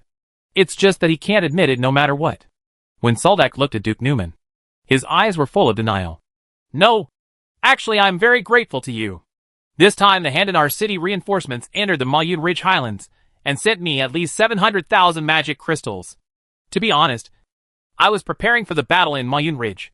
I don't have that much money, so the noble lords of Handanar city have helped me a lot this time. Soldak stood up straight, and Duke Newman's eyes widened. He knew that the nobles of Handanar city must have suffered a loss, but he did not expect that they would suffer such a big loss. You are really rude. No wonder those guys turned a deaf ear to my warning. It turns out these guys have lost so much. When he said this, Duke Newman actually felt an inexplicable feeling of joy in his heart. Yes, the nobles of Handanar city had been crying to him for poverty for the past 8 years. Regardless of the Bena Legion, how difficult the situation in Handanar County was, these lords did not send out the Lord's army in their hands. At most, they only supported a group of supplies and military horses. It was not until the Bena army left Handanar County, and the situation in the entire Warsaw Plain was completely reversed, that they were willing to send out the army. But now it happens that the chicken is stolen and the rice is lost. Soldak also took the opportunity to say, if we had not reached out to the Moiling Highlands, there would not have been so many losses. Duke Newman sat down on a chair, and then asked Soldak, what are your thoughts on coming back this time? Everything will have to wait until the end of this battle before making the next plan. However, no matter what, after the victory in the Battle of Moyinling, the West Route army will gradually withdraw from the Warsaw Plain battlefield. What can Soldak have in mind? The first priority now is to win the battle in the Moyinling Highlands. However, judging from the current situation, the evil ghost army has been suppressed in a very small area. The situation on the West Road it was very advantageous for the army. So Soldak did not talk about how to fight the next battle on the Moyinling battlefield, but talked about how the West Route army would move to the Warsaw Plain after victory. I plan to hand over Moyun Ridge to the Egrod tribe. I hope you can agree with my decision, Soldak said. Duke Newman's wise eyes did not reflect any emotion. He spread his hands and said, what reason can I have for not supporting it? When you capture the Moyinling Highlands, that highland belongs to you, and the right to develop north through the Moyinling Highlands is also under your control. This is also my right to a reward for you and the West Route army. The answer this time was still as promised. Soldak finally breathed a sigh of relief, thinking that fortunately, the Duke was not that capricious villain. Thank you for your generosity, Lord Duke Newman. Soldak gave a military salute. As long as you don't scold me behind my back. Duke Newman made no secret of how much dissatisfaction the Bena Legion's hasty withdrawal from the Warsaw Plain would cause to other Lord armies. After talking about the government affairs in the Warsaw Plain, the topic seemed relaxed, because this was the first time for Soldak to come to the Duke's palace. Duke Newman was very interested in taking him to visit the large area of the living room, including overlooking the entire area. There is a large terrace in the aristocratic area, a corridor filled with portraits of successive Dukes of Newman, and an inner garden filled with osmanthus trees. Soldak discovered that members of the Newman family generally did not hang out in the back garden. They usually spread out in the front garden or the inner garden. And the inner garden in the castle actually covered almost half of the area. It is about an acre, which is equivalent to the 4th floor of the castle, and is also on the top floor of the building. While passing by an archery practice field, Soldak also saw a group of young nobles from the Newman family competing in archery. Every young man's archery skills are very good, at least much better than him. He can still shoot around the target from 50 meters away. If it were him, he probably wouldn't hit the target. Duck, how is your archery skill? Duke Newman asked curiously. Before I became a construct knight, I was actually an infantry soldier in a heavy armored infantry regiment, and I had barely touched a bow and arrow, Soldak answered truthfully. Further forward is a practical training ground. There are many young people here fighting with wooden swords and wooden shields. They wear ordinary leather armors and sweat profusely on the training ground, constantly practicing some basic movements. This made Soldak feel a lot. The Newman family has been able to maintain the family's glory for so many years. In fact, it has always grown some capable family members. Duke Newman was busy with official duties, and did not stay with Soldak for too long. After appeasing the commander of the Western Route Army a little, Duke Newman continued to meet with another noble lord. Led by a steward, Cerdak walked through the long stairs, steps, and corridors, and finally arrived at the castle's front garden. Cerdak's magic caravan was parked in the open space near the stables. While walking, Cerdak kept guessing about one thing, and that was whether Duke Newman would have to walk this far when he left the Duke's palace. Road. The fountain and statues in the front garden are very exquisite. There are also many green plants in the garden. There are shrub walls everywhere. Some are taller to block the view, and some are shorter to plan the corridor. Just when Cerdak was about to walk out of the front garden, he looked up inadvertently, and saw a beautiful figure flashing across a small terrace on the high wall of the castle. At a startling glance, that beautiful face gave Cerdak very impressed. She turned around on the terrace and disappeared. Cerdak even stopped to take a look before leaving with the housekeeper. It wasn't until the magic caravan drove out of the suspension bridge of Duke Newman's palace that Aphrodite emerged from the void gate, sat elegantly opposite Soldak, and said to him with a smile, "So you like that type of face? It's actually not difficult for a succubus to change her appearance. Do you think it's better to change it directly or subtly? You are very beautiful now. In fact, everyone's beauty is unique, and I am not so superficial. What touched me about that figure just now cannot be said to be her beauty, but that she happened to have a little bit of my memory. The face in it matches perfectly, and the expression and appearance are somewhat similar," Cerdak explained to Aphrodite. This succubus seemed to have turned into a jealous person after giving birth to Vivian. "Who does it look like?" Aphrodite asked curiously. "Sophie Marceau." After Soldak said these words, his eyes fell on the trees flying backward outside the window, and he repeated the phrase Sophie Marceau in her youth in her heart. Aphrodite's eyes wandered, and then she sat side by side with Cerdak. Cerdak has been accompanying Hathaway and Beatrice these days, and rarely has the opportunity to be alone with Aphrodite. At this time, while he was riding in the carriage alone, the two of them stayed in the carriage for a while. It has been more than 2 years since Earl Clay Cushing moved to Venice City. Life here is dull and orderly. Venice City is rich in materials. For a count who comes here to retire, this place is more enjoyable than Ritz City. But the prerequisite is that he must be rich enough. The opera house, arena, and auction house here are among the best in the province. Soldak, Hathaway, and Beatrice visited Count Clay Cushing, who was recuperating in the city. He looked much older, with significantly more age spots on his face and sagging skin. But the mental state is not bad. After having a sumptuous dinner at Count Clay Cushing's manor, and telling Count Clay Cushing many stories about Hathaway's past, Soldak said goodbye and left. In the next 2 days, Soldak visited the Speaker of the House of Representatives, Marquis Dunstan, and had lunch with the great swordsman Chester in the city of Wilkes in the Belan Plain. Before his vacation was over, Marquis Luther led the Luther army to a plain to participate in the plain war there. The great swordsman Quintus had already led the vanguard group to go there more than half a month in advance. Cerdak spent a relaxing and comfortable vacation in Venice City. During this month, he, Hathaway, and Beatrice attended many dances, accepted invitations from many noble lords, and took way to visit the scenic spots around Venice City. It's like having a honeymoon all over again. The return trip is imminent, and the only regret is that I can't return to Ritz home, and I haven't been able to see the huge changes in Macuso City. The second time I saw the girl who looked like Sophie Marceau in Newman Castle was at a ball hosted by the Marquis of Dunstan. The young girl and a group of young people from the Newman family came down from a row of magic carriages. Their arrival attracted many nobles at the ball to gather around them. These nobles were very familiar with them. The ball is a place where nobles come into contact and socialize with each other. The reason why Cerdak can gradually integrate into this circle quickly is that almost all the nobles he meets are good friends with the Luther family. Of course, there are also some nobles who want to curry favor with him, and want to follow him to the Warsaw Plain to make money. But these nobles are gradually decreasing, because the news that the reinforcements from Handanar City had withdrawn from the battlefield in embarrassment had spread to a small extent in the circle of noble lords in Venice City.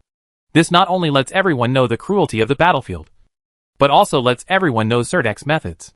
He will not let people take a bite of his prey casually.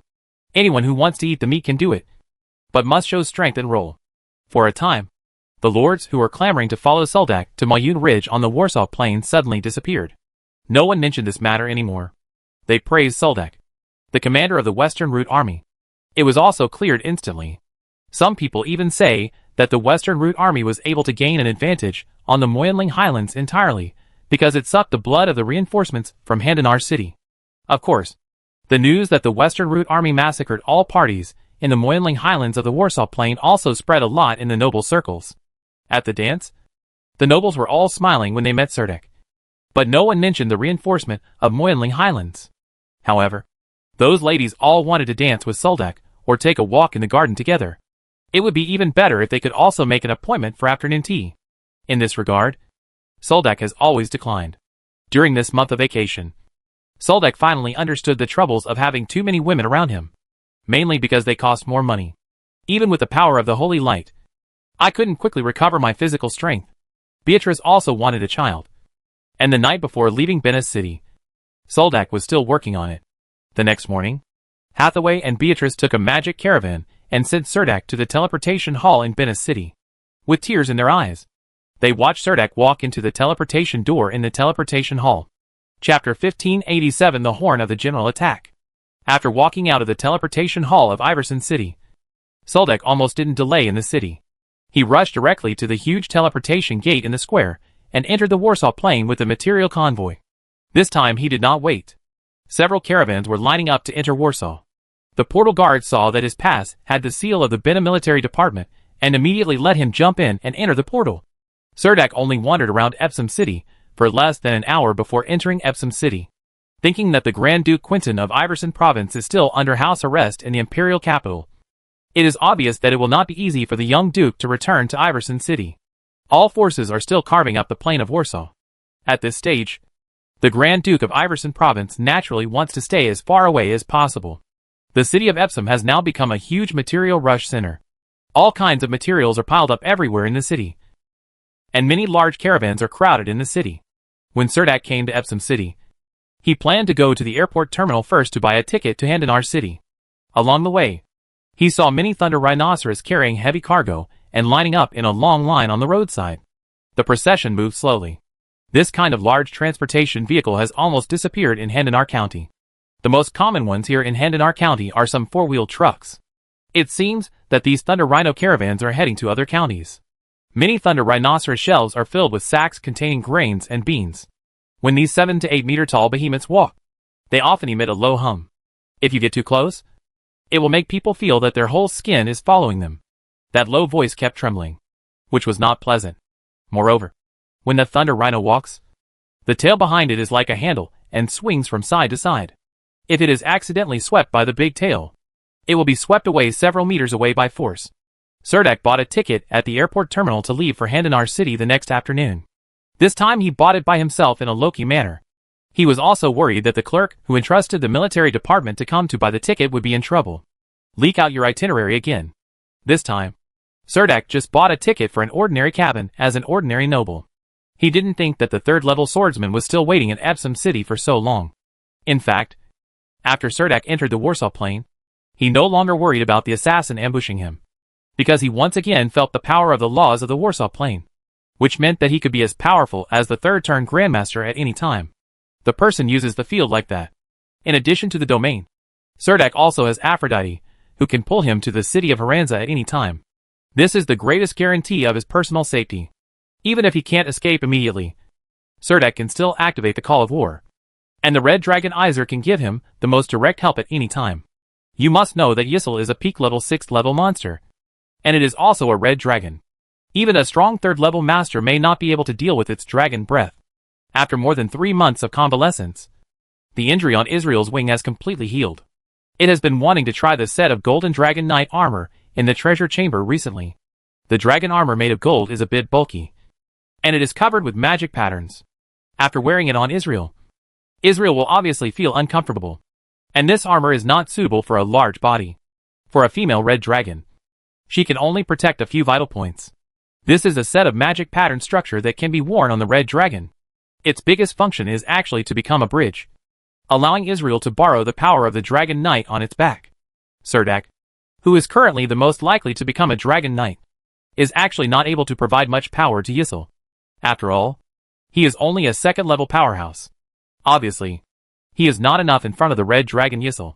Using the Dragon Knight's martial arts skills, this set of Golden Dragon armor is temporarily useless.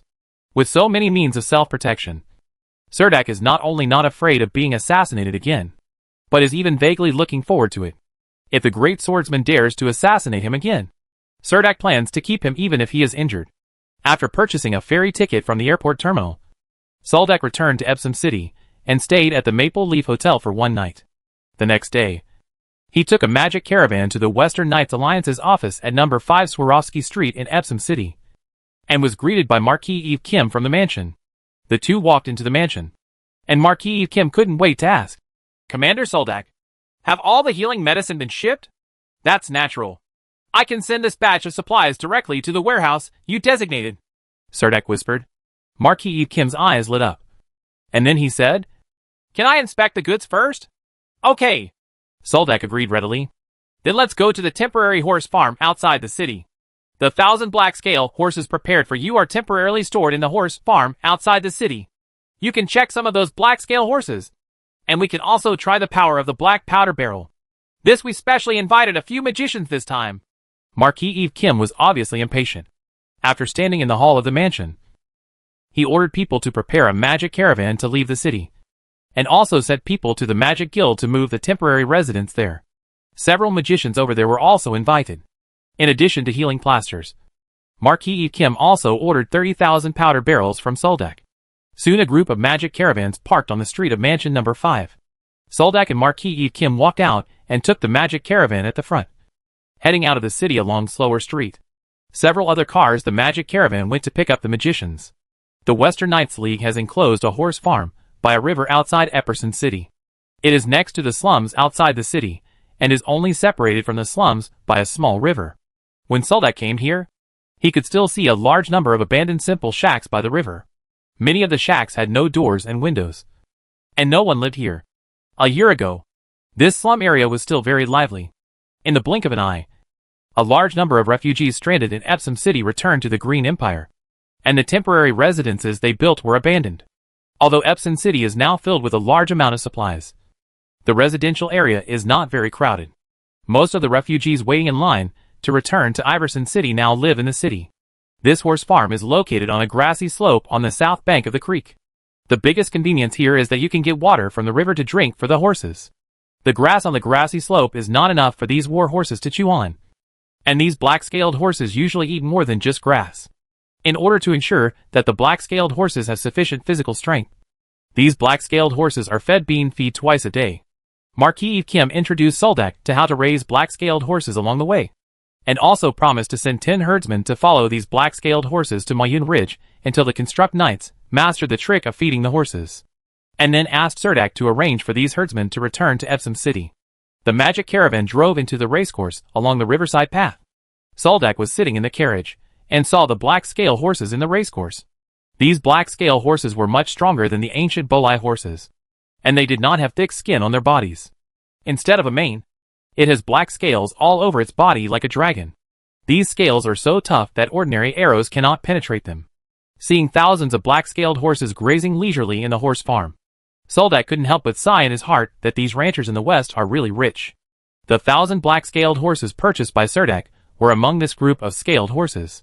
They said they were buying them, but they were actually exchanged for healing ointments and gunpowder barrels. A black scale horse is discounted at 70 gold coins. This price shows that the Western Knight Alliance is quite sincere, and is considered the lowest price in the market. Generally speaking, it is basically impossible to exchange 10 magic crystals for a black scale horse in the market. It can be bought. Currently, the Western Root Army is an ally with the Western Knight Alliance. Marquis Eve Kim gave Soldek the internal transaction price of the Knight Alliance. Arriving at the fodder warehouse on the pasture, Serdek took the opportunity to move out boxes of healing plasters from his magic pocket. These healing plasters that can help wounds heal quickly were all brought by Serdek from the Dark Worm Valley in the White Forest Plain, bought from the Aborigines there. In the Dark Worm Valley, these natives not only provide Soldek with a large number of ghost-marked soldier ants, but also prepare a large amount of this healing ointment, and Serdek provided them with various living supplies. 300 boxes of healing ointment and 30,000 powder barrels were all the supplies that Suldek brought. According to Serdak's suggestion, the powder barrels were not stored at the racecourse, but rented a large warehouse for storage. The transaction went smoothly. These 1,000 black-scale horses will go to Handanar County with the convoy of Bina Military Department. After entering Handanar County, they will change their route to Moyinling Highlands, because there was a convoy from the Military Logistics Department accompanying them. Suldek was not too worried about the safety of these black-scaled horses. Serdek also brought back 1,000 sets of standard magic pattern structures from the Imperial capital this time. These magic pattern structures and black-scale horses can completely form 2 more knights of the structure. And now Serdek's men don't have any in the absence of construct knights. This time Serdek planned to select a group of tribal warriors from the Egrod Tribe Alliance army and let them officially join the Lord's army. Currently, in the Bina province, there are not many noble lords who can own 5 constructed knights at the same time. After Serdek forms these 2 constructed knights, he will officially become one of the great lords of the Bina province. Although he has not formed a heavy cavalry regiment yet, the Red Ant Corps and Ant Cavalry Regiment have also made up for this aspect of combat capability. After completing the black-scaled horse transaction in Epsom City, Serdek immediately returned to Handanar City on the magic airship. He was not assassinated by assassins along the way. Returning to Handanar City this time, Serdek went directly to the Mercenary Union and the Adventure Group Union, and placed a bounty task on the task commission columns of these 2 unions. Investigate the assassination of Count Suldek's magic airship and provide useful clues to obtain magic crystal rewards. The number of rewards and the number of gold coins to be paid are not clearly marked on the bounty mission. It is obviously estimated based on the quality of the intelligence. However, Serdek openly wrote it on the task commission column of the Handanar City Mercenary Union and the Adventure Group Union. This was not only a counterattack against the 3rd-level swordsman, but also an attack on the lords of Handanar City. Face: the person behind the assassination is most likely a certain lord in Handanar City. Because Serdek rose quickly, and had not yet had time to engage in deep hatred with others, these lords in Handanar City were the most suspicious. When Suldek and Peggy Beavis met again, Marquis Beavis was still asking in detail about the details of the airship assassination. Serdek only stayed in Handanar City for 1 day. Under the coordination of Marquis Beavis, take a 3-masted magic airship to Moyun Ridge. Yes, the wind channel between Handanar City and Moyun Ridge has been opened up, although there is currently no airport terminal and high tower terminal on Moyun Ridge. It does not prevent the magic airship from flying to Moyun Ridge. It takes half a month to reach the Moyinling Highlands on horseback. It only took Suldek 6 days to take the magic airship. The magic airship temporarily docked at the highest archery tower of Galgang Fortress. The archers on the archery tower were stunned. They never thought that a magic airship would fly over from Handanar City so soon. When the fortress soldiers saw Serdek being the first to jump off the magic airship, the entire fortress erupted into a wave of cheers. I don't know if they are happy because Serdek has returned, or they are happy because of the magical airship that can fly in the Moyinling Highlands. Or both. Gary Decker is in charge of the garrison at the Highland Fortress.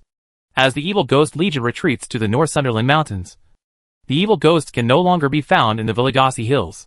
Therefore, in the 2 months since Serdek left, only 3 small-scale battles broke out in the Highland Fortress.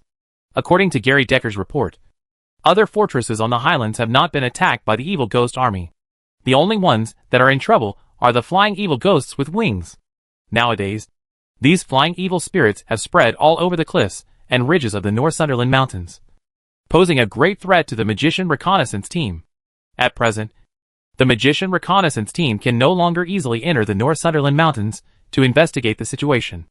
Therefore, the Western Route Army cannot grasp the movements of the Evil Ghost Army in the Northumberland Mountains in a timely manner.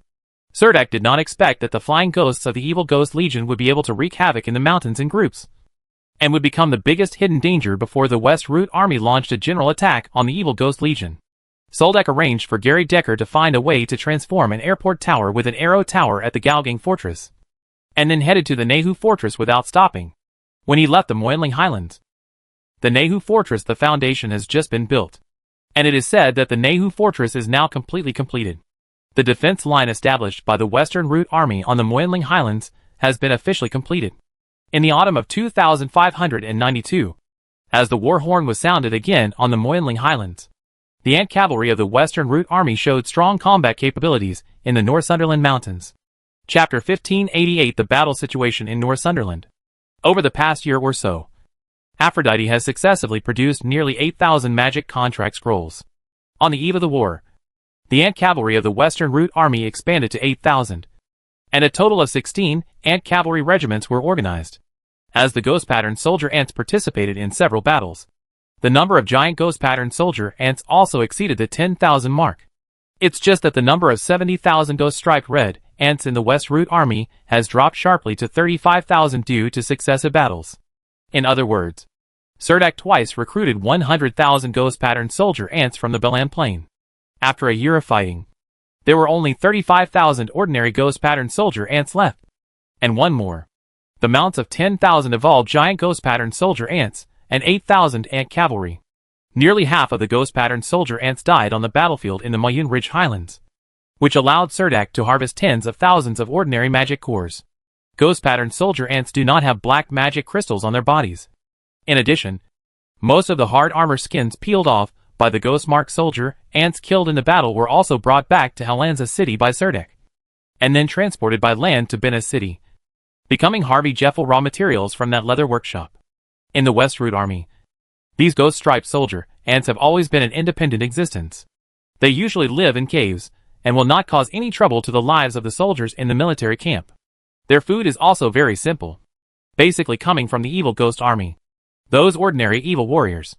The West Root Army claims to have assembled 400,000 troops. Judging from the current situation, the most powerful army is not the constructed knights led by Andrew, nor is it the nearly 130,000 heavy armored infantry. But these are completely fearless on the battlefield. Deathly ghost pattern soldier ants. Every time a war starts, the ghost pattern soldier ants are always at the forefront. While the evil ghost warriors and ghost pattern soldier ants are fighting, the constructed knights and heavy armored infantry regiments will enter the battlefield. In just 1 year, the Western Root Army won successive victories in the northern part of Handanar County, which completely established the dominance of the Western Root Army in the northern battlefield of Handanar County.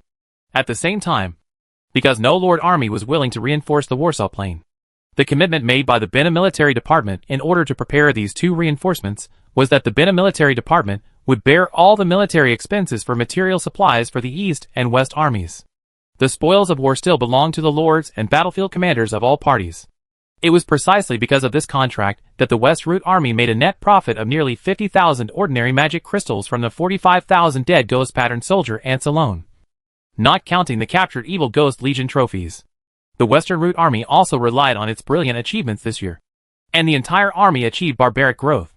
Serdek's constructed knights have grown from 2 at the beginning to 5, with an additional 8,000 ant cavalry, and a monster legion composed of nearly 10,000 giant ghost pattern soldier ants.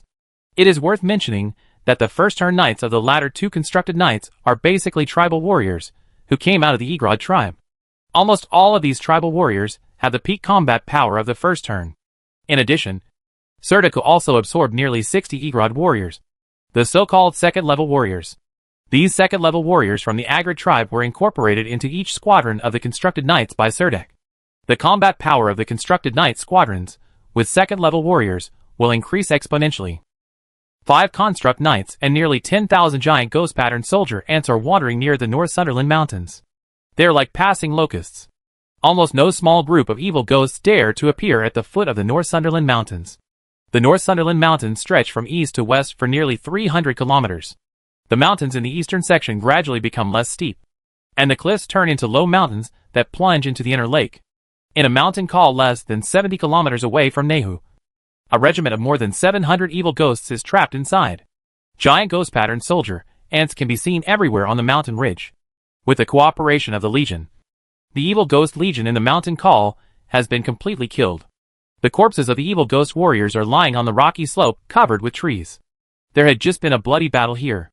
After receiving information from the magician scouting group, the second constructed knights of the West Root Army set out from the Nehu fortress on the south bank of Nehu and rushed all the way here.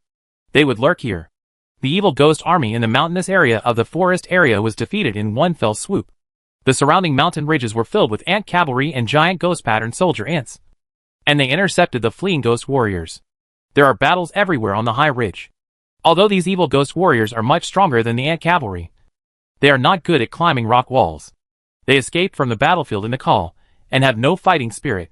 So when facing the ant cavalry, they almost always fled in a one-sided defeat. Hitchcock, the leader of the Construct Knights, had just fought with the evil general in this legion, and his arm was opened by a war blade with a wound that was more than a foot long. Although the bleeding had been stopped, and he had been bandaged with a hemostatic bandage. But the wound still needs to be sutured as soon as possible. Therefore, although a large number of evil ghosts fled on the battlefield, the Construct Knights did not launch a deep pursuit. The Constructed Knights began to collect the spoils on the battlefield. Recently, Commander Surdak has expanded the Constructed Knights, an ant cavalry regiment, on a large scale. There are some rumors circulating in the West Route Army. Many knights have heard that Commander Surdak has the official spent almost all his savings on the battle in the Moenling Highlands. Even if there is a defeat in the next battle, the impact on the Western Route Army will be huge. Therefore, the knights attach great importance to collecting trophies on the battlefield. In the past, many black-striped demon skins were casually abandoned in the wilderness. But now the knights have dismounted and started skinning them seriously. A group of knights rode on the backs of magic-patterned warhorses, strangling the seriously injured but not dead evil ghost warriors on the slopes of this mountain kernel. Behind them were a group of Construct Knights on foot, peeling off the skin of black demons. With the completion of the Nehu Fortress, the Constructed Knights of the Western Route Army have begun to launch an offensive from the Nehu to the Northumberland Mountains. The cavalry regiment gradually captured the eastern section of the Northumberland Mountains. Seeing the scattered evil ghosts running away from the mountain call, several squadron leaders of the Constructing Knights did not want to give up. Each evil ghost represents a rich achievement. Now that they are chased out, the heads of these evil ghosts are almost useless. But once these evil ghost warriors escape from the mountain call, the adventure group ambushing outside the mountain call will definitely take a bite of this piece of fat. Some Construct Knights have already seen the members of the adventure group who came out of the dense forest. They constantly use crossbows and animal traps to ambush the fleeing ghost warriors. Although these ghost warriors are covered with hard bone armor, they are confused. The body is extremely powerful, but when faced with the adventure group's specially made animal trap, once it is caught in the net, it is impossible to struggle out. And the harder it struggles, the tighter it becomes. Seeing the adventure group hunting evil spirits outside the mountain call, the Construct Knights wanted to chase them out. "Captain, should we pursue him?" the captain of the 3rd Squadron asked Hitchcock, the leader of the 2nd Construct Knights, holding the head of General Evil in one hand and the 2-foot-long green horn in the other. "The commander gave us an order at the last meeting, allowing the adventurous groups outside the mountain call to fish for oil and water outside the battlefield, as long as it does not affect the battle on our side," Knight Commander Hitchcock said. Then the Knight leader ordered, "Tell those adventure groups to be careful. There may be a small army of the evil ghost army in the nearby dense forest." "Yes," a messenger immediately agreed, turned around and rode his horse towards the outside of the mountain call. Knight Commander Hitchcock saw that the battlefield here was almost cleaned, and immediately got on his horse and ordered to a group of Construct Knights, "Let's go back to Nehu Fortress." The assembly whistle was immediately blown within the Constructed Knights, and then a group of 500 Constructed Knights quickly ran out of the mountain call and ran along the plain at the foot of the Northumberland Mountains towards the Nehu Fortress in the east. Go!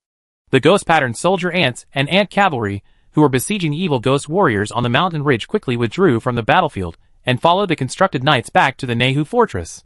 Small-scale annihilation battles like this happen almost every day. The Constructed Knights of the Western Route Army use various fortresses on the defense line as strongholds, using the very time-sensitive intelligence provided by the Magician Investigation Team to raid those who haunt Basin, the evil ghost army in Deland Mountain. These 5 Constructed Knights will not stay in the Northumberland Mountains for too long. From the launch of the attack to the end of the battle, they will basically be controlled within 2 hours. They will not wait for the support of the evil ghost legions from other areas to quickly withdraw out of the mountains. The benefits of such a blitzkrieg are very obvious. Since the Constructed Knights are a surprise attack, they have an absolute advantage in strength, and there are ghost-patterned soldier ants rushing in front, so the number of casualties in the battle is very small. The Constructed Knights of the Western Route Army relied on Galgang Fortress, Nehu Fortress, and Canyon Fortress to launch a surprise attack on Northumberland. They had completely suppressed the Evil Ghost Legion in the Northumberland Mountains. As the Evil Ghost Legion gradually retreated westward, there are only a small army of evil spirits lurking deep in the dense forest in the eastern section of the mountain range. As long as these evil ghost warriors are cleared out, the eastern section of the Northumberland Mountains will be regarded as the occupied area of the Western Route Army. In addition, Serdek encouraged the adventure group to enter the battlefield of Northumberland and promised the adventure group that as long as the adventure group did not affect the battle of the West Route Army. After defeating the Evil Ghost Army, the adventure group could hunt and kill the escaped Evil Ghost warriors at will. The West Route Army will not interfere or block. On the day this military order was issued, more than 700 adventure groups ventured into the Northumberland Mountains overnight.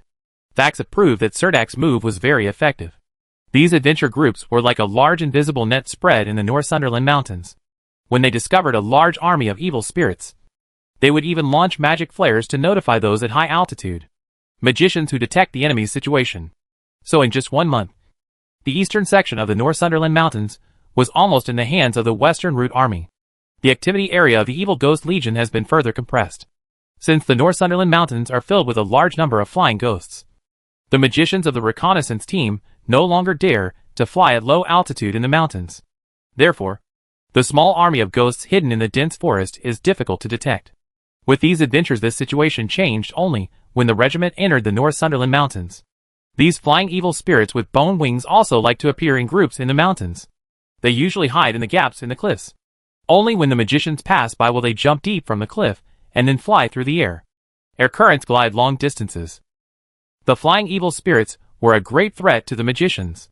After the constructed knights drove away the large army of evil ghosts, nearly 8,000 ant cavalry poured into the eastern section of the mountain. A large number of ant cavalry climbed up the cliff. Use the standard repeating crossbow and short flying spear that you carry with you to hunt those weak flying evil spirits. It was only at this moment that the role of these ant cavalry was fully highlighted. Relying on the climbing ability of the ghost striped soldier ants, they can easily find the flying evil spirits hiding in the cracks of the cliff, clearing the way for the magician investigation team.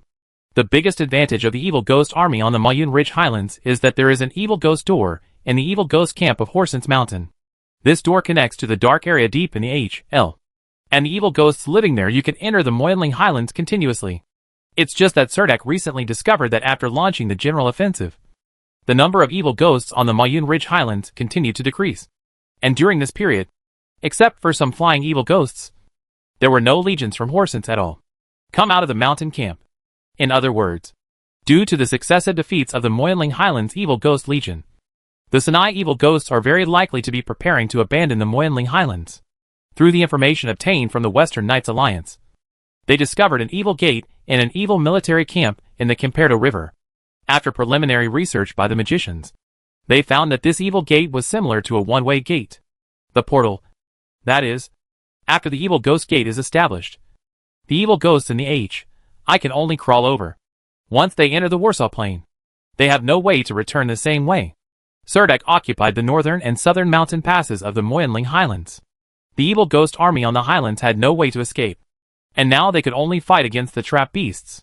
The Western Route Army won successive battles in the eastern section of the Northumberland Mountains, and there were few evil spirits in the occupied areas outside the fortress defense lines. The merchant group has brought a large amount of supplies from the rear, and they are currently hoarding them at the stronghold outside the Nehu fortress. In order to pursue profits, the merchants have become very bold. The general attack on the Northumberland Mountains has just begun, and they will hoard them in Epsom. The city's supplies were shipped over.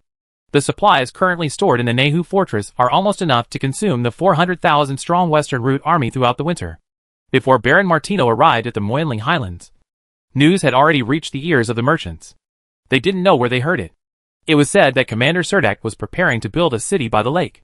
This was not only it is a big event for businessmen, it means a huge business opportunity that is rare in several years. Before Serdek gave any hint, a business group had already purchased the rock mining rights at the easternmost end of the Northumberland Mountains from Serdek, and began to build a quarry on the west bank of the inner lake. The first batch of the masons were recruited from the Iverson province, and the remaining quarrying laborers were homeless refugees in Epsom City, who had no way to return to the Iverson province. On the first day, when Serdek came to Nehu Fortress, he discovered that there were already quarries and lumberyards here. Chapter 1589 Marriage. In the North Plains Fortress, the forward troops of the Egrod Tribe Alliance Army stationed their camp at the foot of the northern mountain of the Northumberland Mountains.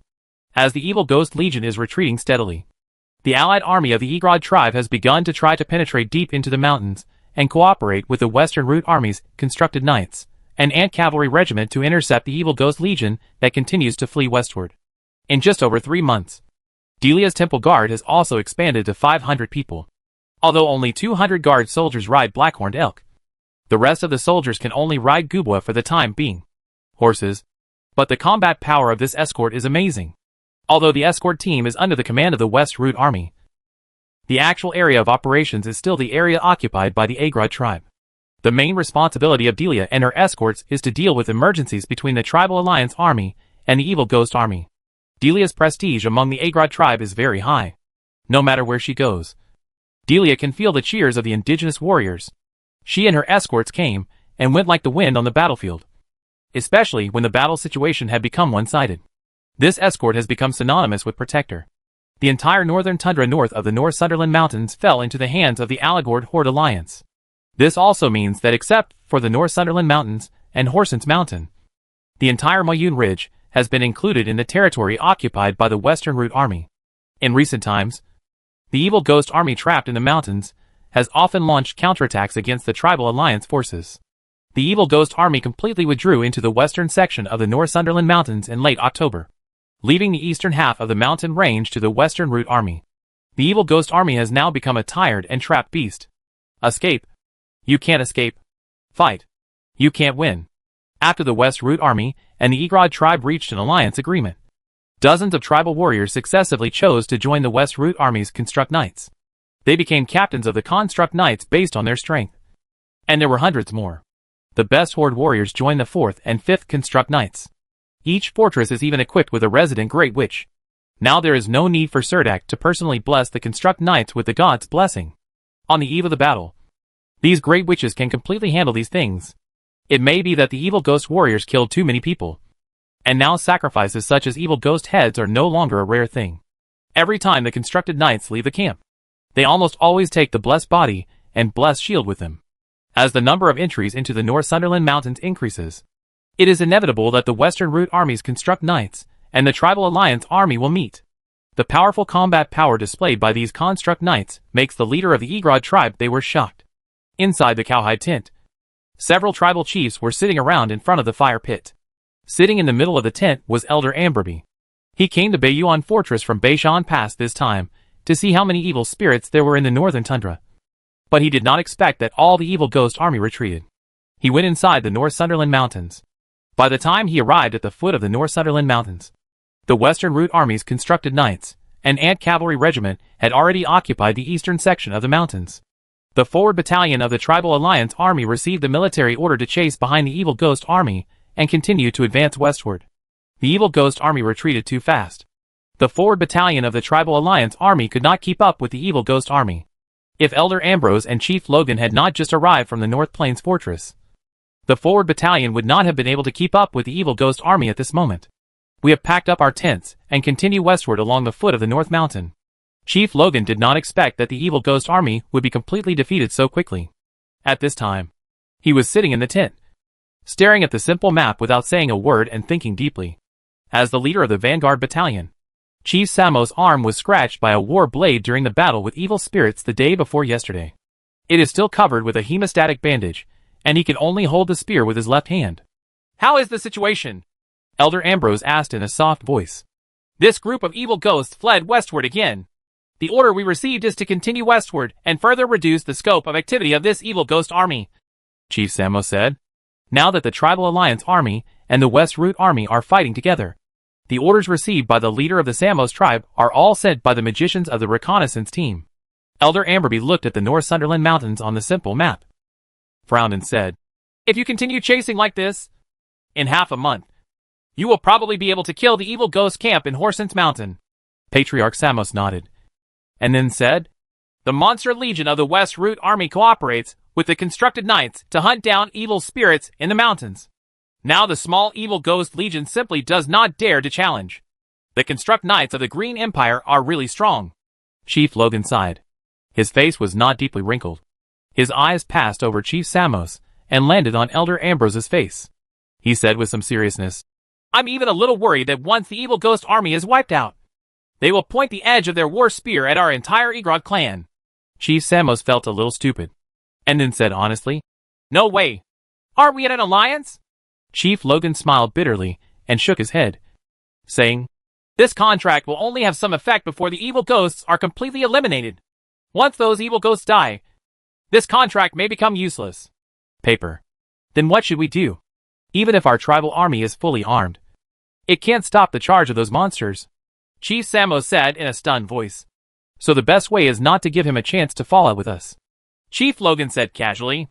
It is estimated that this idea has been stuck in his mind for a long time. What kind of solution is this?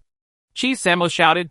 Elder Amberby raised his head, looked at the nervous expressions of the patriarchs around him, and said casually, let's think about how to consolidate our alliance.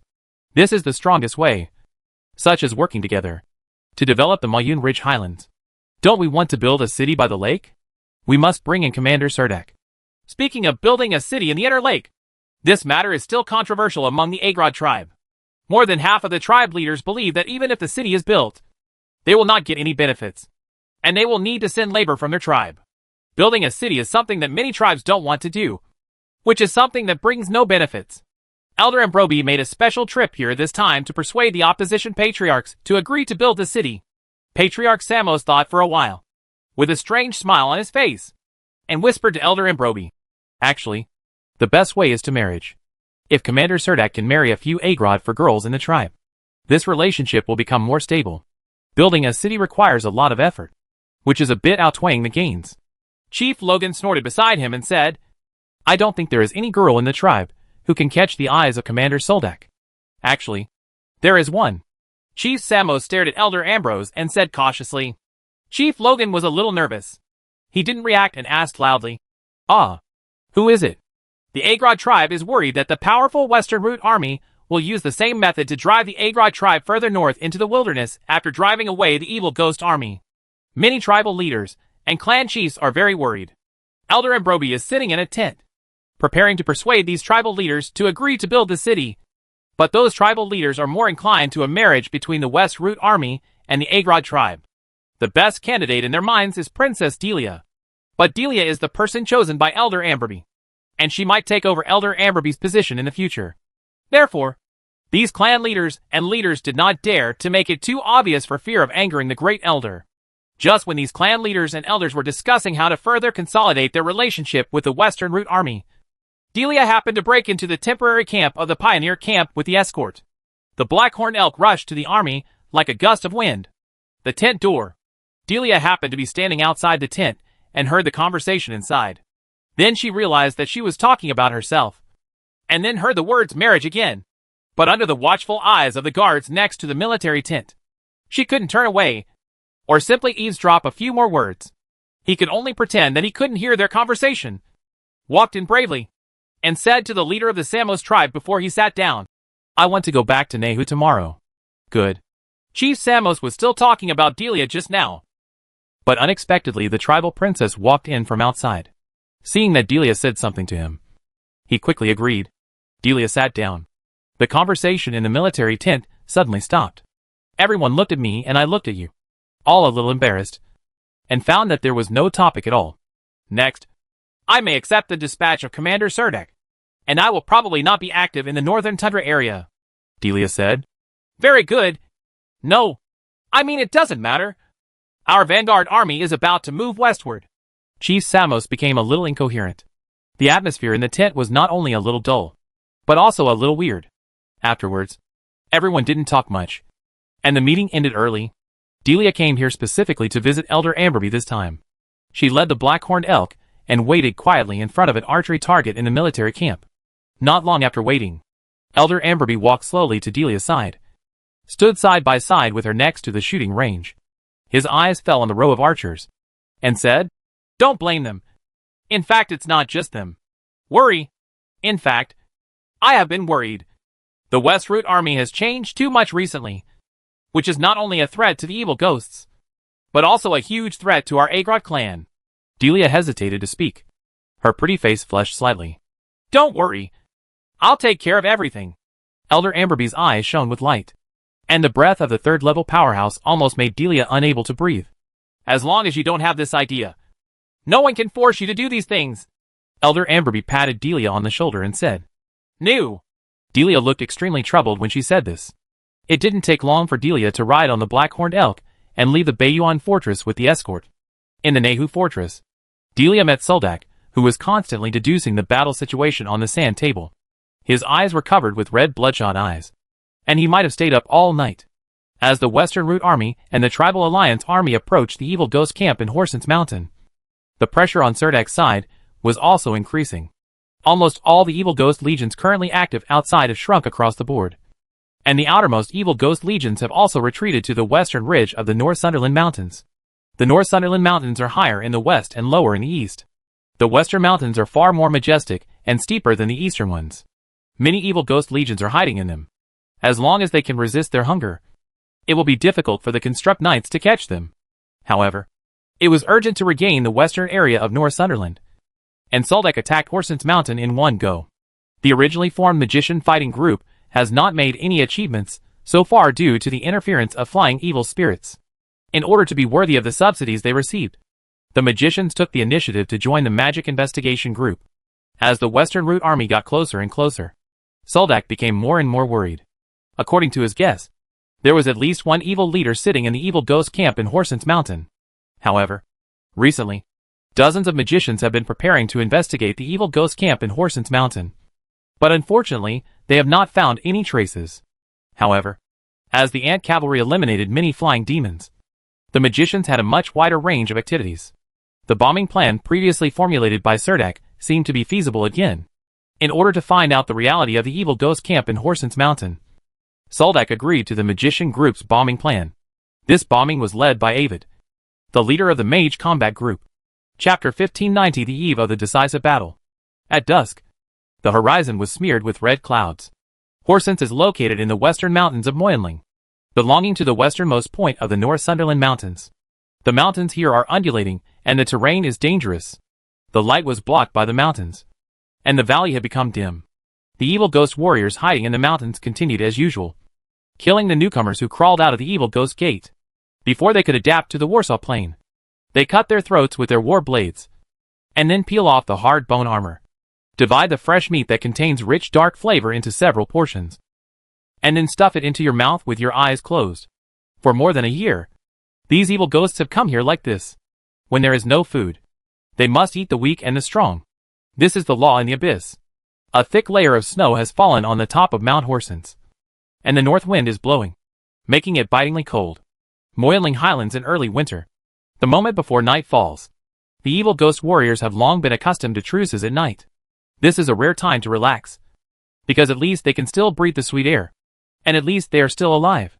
Today's Evil Ghost army has retreated to the vicinity of the Evil Ghost military camp in Horsens Mountain. In this mountain range, there are flying evil ghosts on almost every cliff, and some of the valleys between these mountains have become evil ghosts, the temporary base of the Ghost Legion. Every evening, the evil spirits will be thankful that they are still alive. This is the edge of the west side of Moyun Ridge. Further west, there are endless mountains. These peaks reach into the sky like countless bamboo shoots. The mountains get shorter as you go west. Serdak asked the magician to ride a magic harpoon through the mountains. It took the magician 4 days to fly out of the mountains. The evil ghosts were hiding in these mountains. They just sent countless flying evil spirits to occupy the cliff tops of each mountain. However, no evil ghosts noticed that a group of Ant Cavalry came over in the mountains to the west. Behind these Ant Cavalry were with a group of Egrod tribe warriors. They are the best hunters in the mountains of Moyenling. The Ant Riders sent them to the top of the dangerous cliff, and these Egrod warriors occupied the commanding heights, and used alloyed bows to hunt down the flying evil spirits on the top of the mountain. Since the arms of these flying demons have evolved into wings, and their bodies have become very weak in order to reduce weight, ordinary arrows can easily penetrate their bodies. As one flying demon after another, the flying demons are quietly killed. The Ant Cavalry standing on the top of the mountain waved the flag in his hand towards a mountain peak to the west. Not long afterward, a magician fighting group flew out from behind the mountain peak in a swarm against the backdrop of the red glow in the evening. 300 magicians rode magic poles and flew between the peaks. Like a flock of birds, they emerged from the depths of the west peaks and quickly landed on this peak. They continued to wait for the peak in front to pass over. Signal of. In this way, under the cover of the Ant Cavalry and tribal warriors, the magician battle group actually made a long circle from the west side of the western mountains before quietly approaching the mountains to the west of Horsens Mountain. In addition to 2 magic shield scrolls, The magic pockets carried by these magicians were almost full of explosive barrels. The magician battle group flew into the westernmost ridge of Horsens Mountain. The magician at the front turned back and reported to Avid. "Captain Avid, we found an army of evil ghosts in the valley ahead. Should we blow them up too?" Avid did not issue a bombing order. He thought for a moment, stared at the roaring wind and asked, "Approximately how many evil ghosts are there?" "There should be thousands of them." The magician responded immediately. At this time, the magician fighting group has flown directly above the valley. There are even evil ghost warriors in the valley who have discovered this group of magicians. "Go around and fly inside," Avid ordered through gritted teeth this time. The cold wind kept pouring into his stomach when he opened his mouth to speak, and even his teeth felt like ice after just a few words. Avid stepped up his mana input, and the propeller of the magic harpoon suddenly lit up, leading Avid's weak body to rush forward. A group of magicians adjusted their formation in the air, following Avid forward. The valley rushed past. Just yesterday during the investigation, there were no evil spirits in this valley. But things became a little different in just one day. But Avid knew that on the other side of the mountain, the entire valley was filled with densely packed evil spirits. After turning around the mountain peak, the magicians did not stop briefly at the peak. Instead, they paid attention to the ant cavalry at the peak, and then swarmed over the valley in front of them. Countless stone houses came into view, and some evil spirits sat in front of them, tearing pieces of flesh stained with purple blood in their hands. This time happens to be their daily mealtime. In order to make their burning stomachs feel better, the evil spirits don't care whether they eat their companions or their enemies. Several evil ghosts were sitting at the door of the stone house. The space in this mountain call seemed very small, and some evil ghost warriors were walking around. In fact, during this period of time, Serdek has not been able to figure out what the evil ghosts on the Moinling Highlands are eating. But he can guess that these materials pass through the evil ghost gate and come from the darkness and the abyss. Transported here, facts have proved that it is impossible for these evil ghosts to starve to death, and the number of evil ghosts is gradually decreasing. In the evening, the canyon was shrouded in shadow. High in the sky, those magicians were like a flock of birds flying across the darkening sky. Magician Avid rushed to the front, holding the tiller firmly with one hand and touching his waist with the other, on the magic belt bag. Facing the biting cold wind, Avid shouted with all his strength in the air, "The first echelon is ready. Let's start!" As he rushed out, the first row of magicians adjusted their flying cue. Row after row of magicians followed them, and each row had a conductor. They shouted in the sky at the top of their lungs, "Ready to release!" A row of explosive barrels fell neatly from the sky. These black shadows fell down, leaving only a faint point of light in the sky, and the entire powder keg was obscured by the gradually darkening sky. Boom, boom, boom, boom. The sound of explosion, accompanied by a powerful impact, made the entire valley tremble. Although these explosive barrels are not very powerful, they can still threaten the evil ghost warriors as long as they are arranged very densely. An explosive barrel was just above the head of the evil ghost warrior, and flames immediately rolled out. Not only did it completely swallow the body of the evil ghost warrior, but it was also pushed away by the air wave generated by the explosion. The evil ghost wrapped in bone armor was. The other evil ghost warrior felt as if a giant hammer had hit his head. The huge force pushed his body off the ground. Although his body was covered with a layer of severe pain, he soared into the air uncontrollably.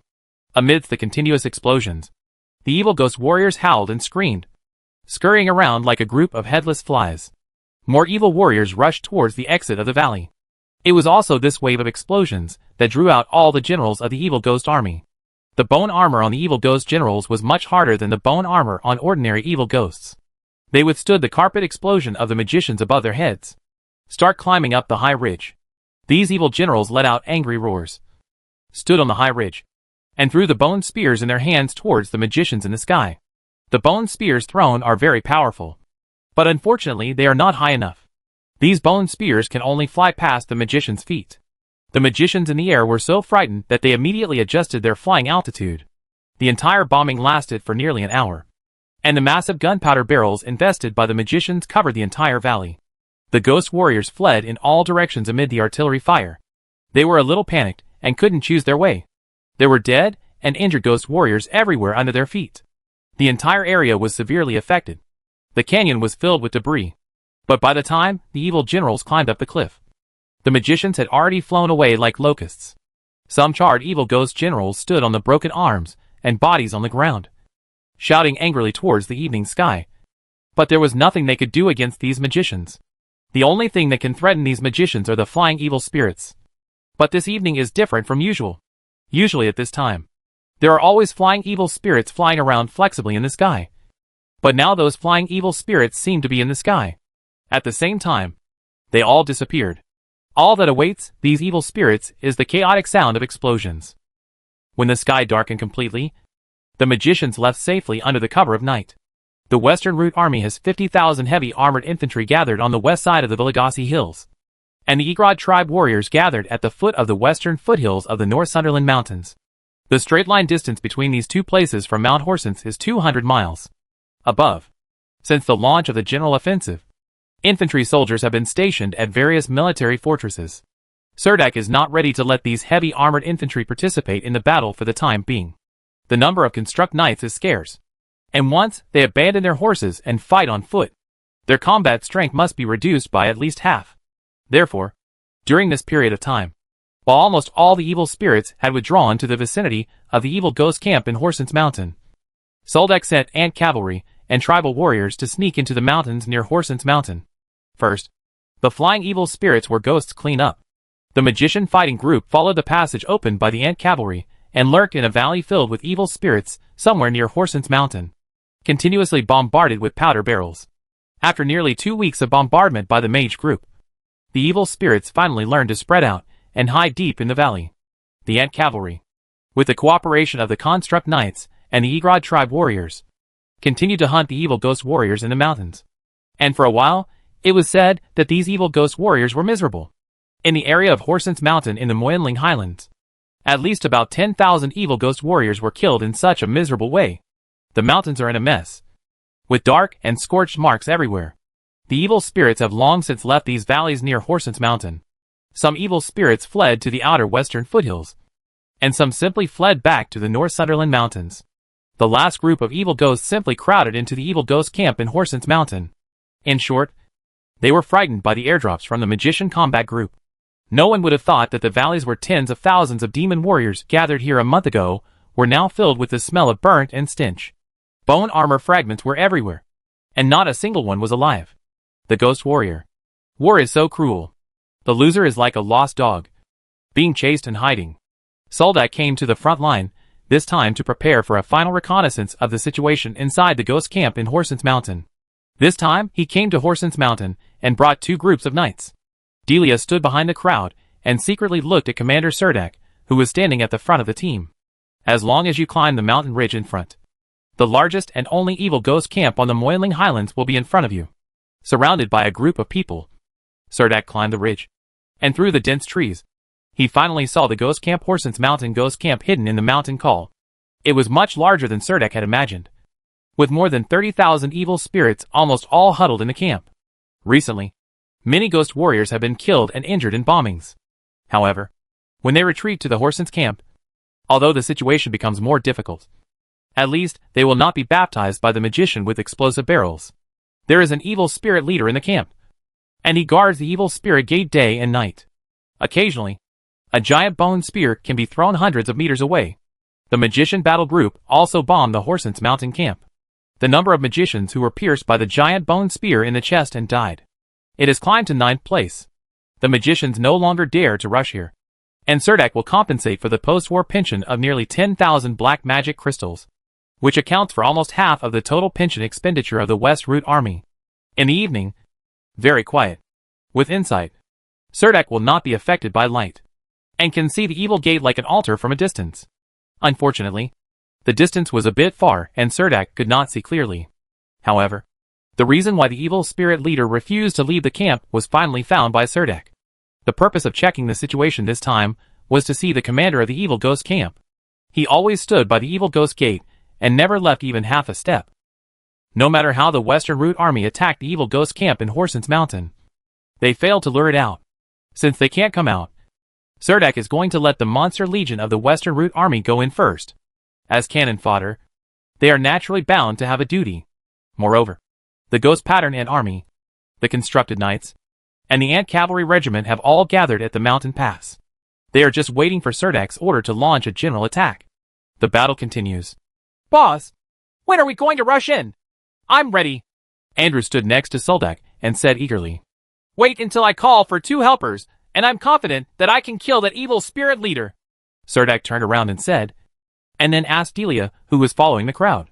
Delia, where is Elder Ambrose now? I want to see him. Delia quickly walked out of the crowd behind her and replied to Soldak. The great elder has been staying at the Baishanka camp recently. Let's go. Let's go now. Take me to see him, Soldak said decisively. Chapter 1591 Marriage 2. If you want to defeat the evil ghost in Horsens Mountain, the first thing you need to do is deal with the evil leader sitting in front of the evil ghost gate.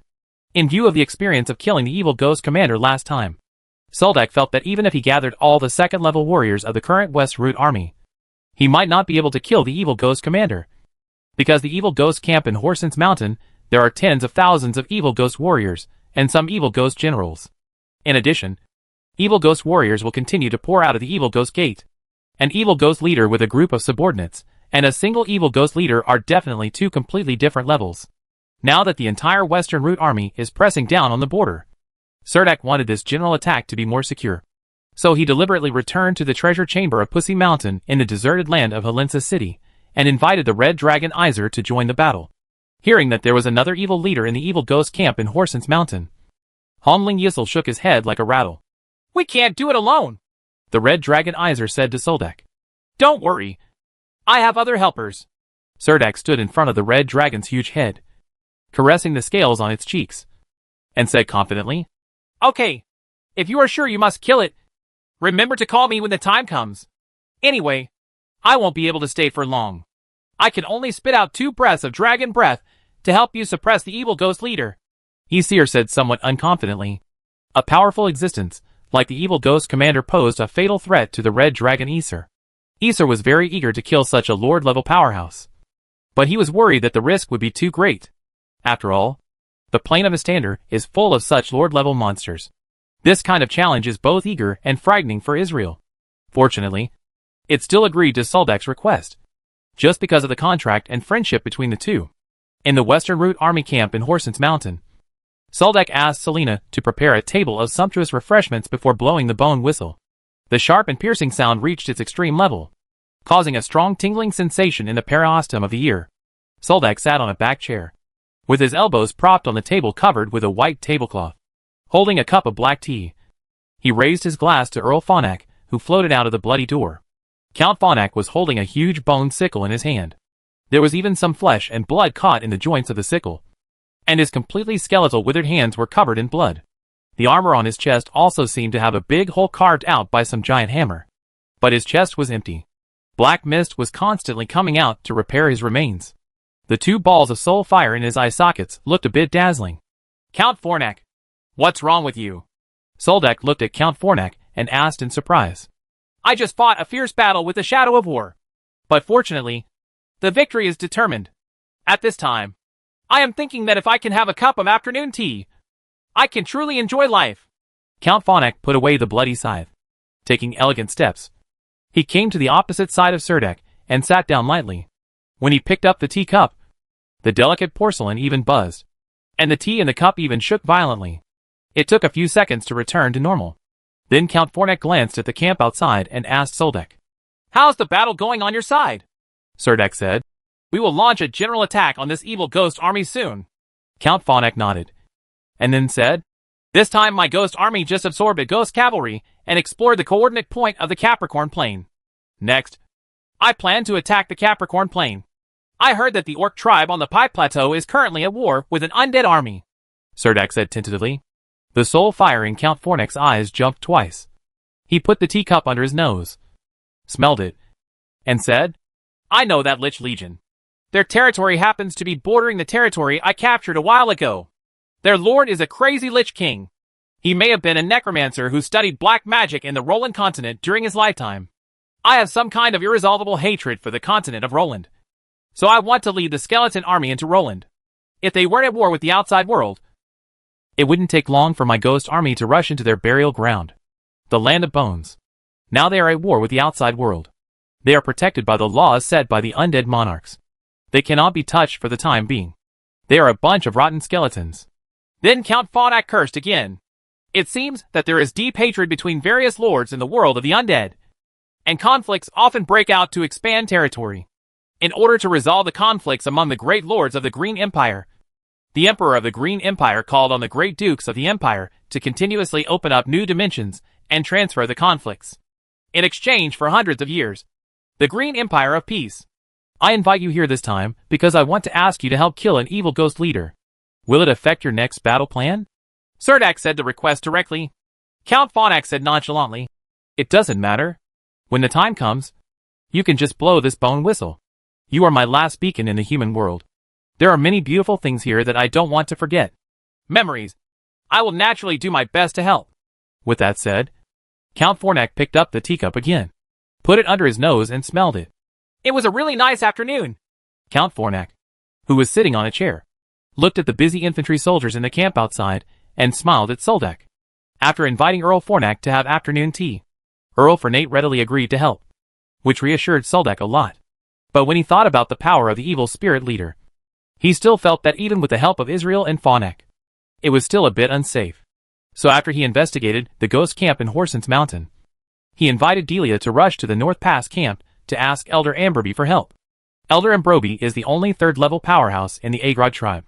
When Cerdak ran to the northern mountains alone and traded magic weapons and armor for magic herbs, Elder Ambroby stopped Cerdak in a woods before he was about to return to the camp at the southern foot of Mayun Mountain.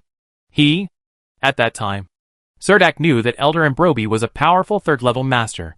Now that the West Root Army is preparing to launch the final general attack on the evil ghost camp in Horsens Mountain, it is of course necessary to invite Elder Ambroby to help suppress the evil ghost commander.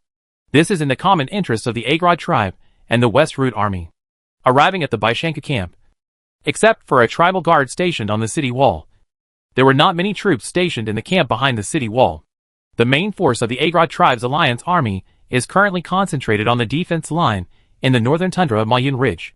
Another 100,000 tribal reserve troops, who have not obtained weapons and equipment, are building the Agrod tribe's true first fort on the edge of the inner lake.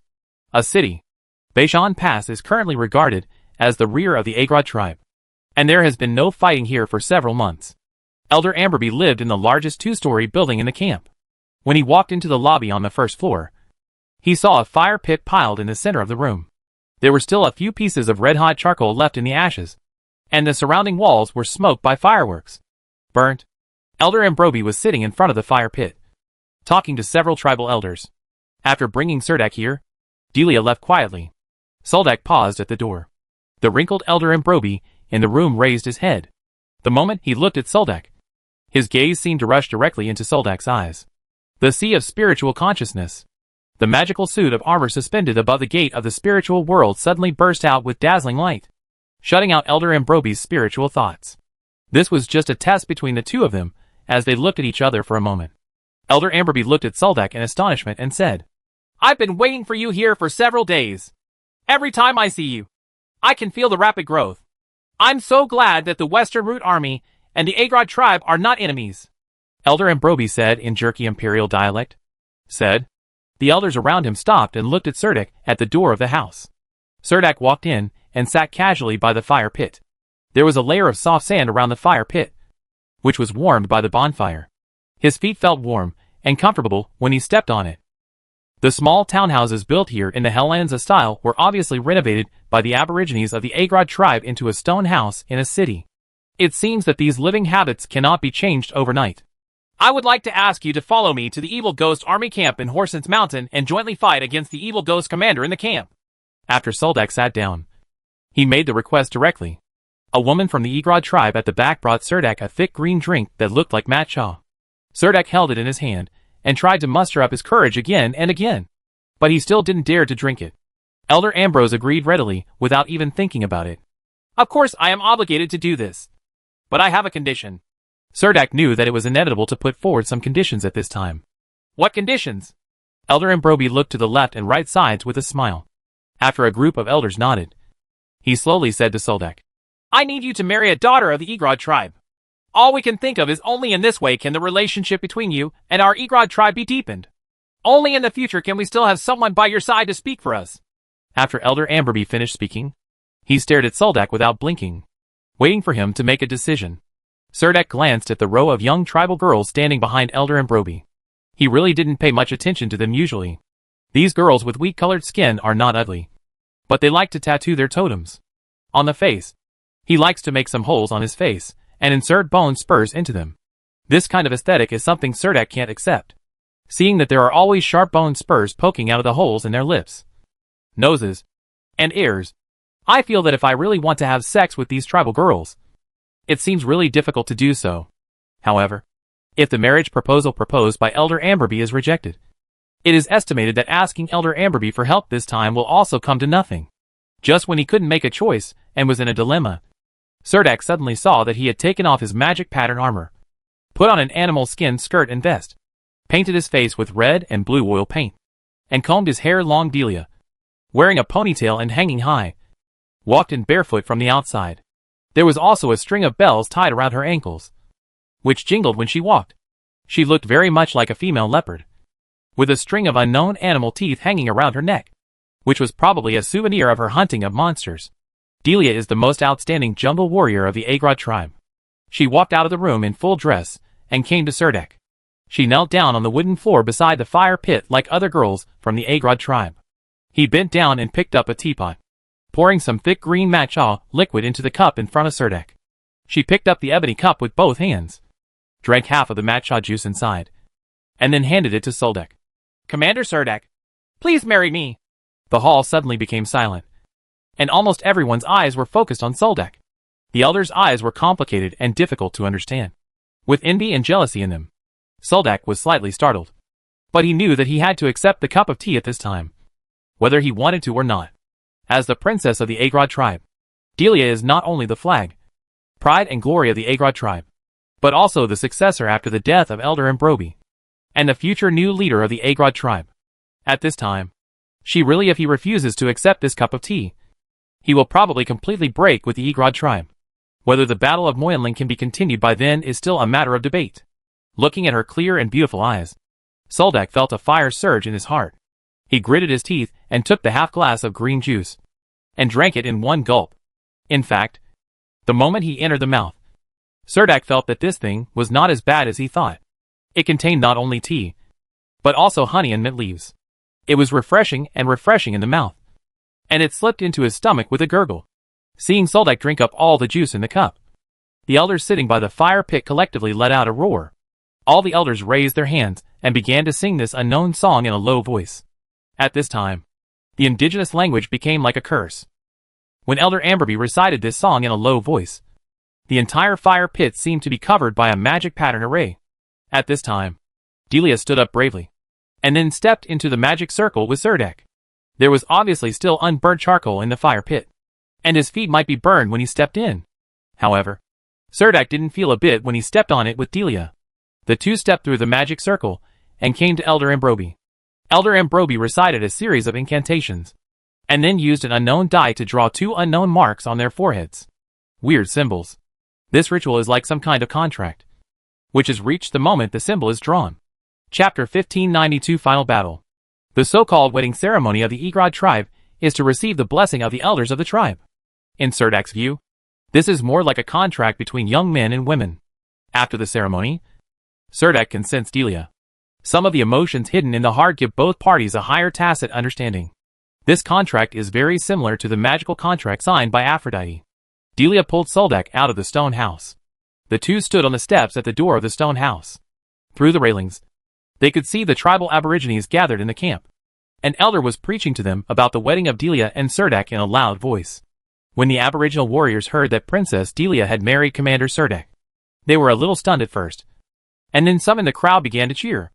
A group of elders also walked out of the room. Only Elder Amberby was sitting in front of the fire pit, squinting his eyes and smiling, not knowing what he was thinking. On the way back to the Western Route Army camp in Horsens Mountain, Soldek and Delia rode a black-horned elk together, while Elder Ambrobi sat on a magic caravan. The war is imminent, and there is a solemn atmosphere in the Western Route Army camp outside Horsens Mountain. In the past, infantry soldiers could sit together, chat and make some small jokes while maintaining their weapons. But now everyone is a little nervous. Everyone is sitting together and preparing to have breakfast. and the ghost-striped soldier ants hiding in the caves on the hillside in the distance appear outside the camp in dense numbers. After these ghost-striped soldier ants pass through the West Route Army camp, they appear in great numbers. Dang approached the evil ghost camp in Horsens Mountain. Tens of thousands of ghost-striped soldier ants were crowded together, and their limbs stepped on the gravel on the hillside, making a rustling sound. Some infantry soldiers even put down their spoons and stared blankly at the ghost-patterned soldier ants that were moving forward silently. The victory or defeat of this battle will determine the death of the Moyinling Evil Ghost Legion. For a long time, this evil ghost army on Moyun Ridge was like a thorn stuck in the throat, always threatening Handanar County in the south. The Bena army planned 2 battles against Moyun Ridge, but unfortunately each time ended in failure. This time Surdak led the Western Route Army to the Moyinling Highlands, which already made the nobles of Handanar County cheer and celebrate. These noble lords of Handanar County never expected that the Western Route Army would launch a general attack on the Evil Ghost Legion at the end of the year. They even felt that this would be a long war of attrition. As long as the Western Route Army besieges this Evil Ghost Army to the west of the Northsunderland Mountains, it will be considered a victory for them. Surdak walked out of the tent fully armed, followed by a group of officers. Many officers returned to their respective military camps after walking out of the military tent. Andrew and Ogre Guladum led the constructed knights of the West Route Army. Gary Decker and Wolf Knight Tiger led the 9,000 Ant Cavalry Regiment. And Samira and Selena mixed in with the camp of the giant ghost-patterned soldier ants. Inside, these armies are now ready for battle. The sky is covered with light gray clouds, and the north wind blows on my face, making it wet and cold. Surdak and Elder Ambrobi rode their mounts and walked out of the camp of the Western Route Army. From here, they walked forward through a canyon of nearly 2 kilometers. On the opposite side was Horsens Mountain hidden in the mountain kernel, the Devil's Barracks. In the past nearly 2 months, as the flying evil spirits were killed by the ant cavalry on the tops of the mountains, the scope of activities of the magician fighting group began to increase. Except for the inability to fly over the Horsens evil ghost camp, traces of this group of magician fighting groups appeared almost everywhere else, especially the canyon in front of us, which is not very open. Almost every inch of the land in the canyon has traces of burnt marks. There are fragments of bones and armor left behind after the limbs were blown off. The purple blood even burnt the land in this canyon, dyed dark brown. The fighting here didn't stop until the ghost warriors in the ghost military camp in Horsens Mountain did not dare to rush out again. In the open wilderness outside the valley, there are countless adventure groups that are hunting sporadic evil spirits. These adventure groups follow the Western Route Army and usually wander around the wilderness around the battlefield like a net, hunting those who come from the battlefield. The evil ghost warrior who escaped. It is said that one adventure group was very lucky and actually ambushed and killed a seriously injured evil ghost general. Now you can still find some broken war blades in this valley. A flag of the Western Route Army was planted at the other end of the canyon, from where the entire Horsens Mountain ghost camp could be seen. Although I don't know how many more evil ghost reinforcements will emerge from the evil ghost gate. There are currently at least 50,000 evil ghost warriors in the evil ghost camp, and the number of evil ghost generals is estimated to be over 100. From a distance, you can see the evil ghost door at the camp against the edge of the mountain wall. It looks like a huge evil ghost sitting next to the mountain wall, and there is a bloody hole in its chest and abdomen. There was no breath of life on its body, and there were piles of corpses made of countless bones piled beneath it. The nearly 5-meter-tall evil spirit leader was guarding next to the evil spirit door. Surdak and Elder Ambrobi stood under the broken flag, followed by several followers wearing heavy armor and holding tower shields. Behind the 2 of them was a dense mass of ordinary ghost-patterned soldier ants. Surdak had gathered almost all the ordinary ghost-patterned soldier ants in Moyun Ridge here. There were almost more than 34,000 of them. The sound of teeth grinding is annoying. A group of stinking abominations mingled among the ghostly patterned soldier ants.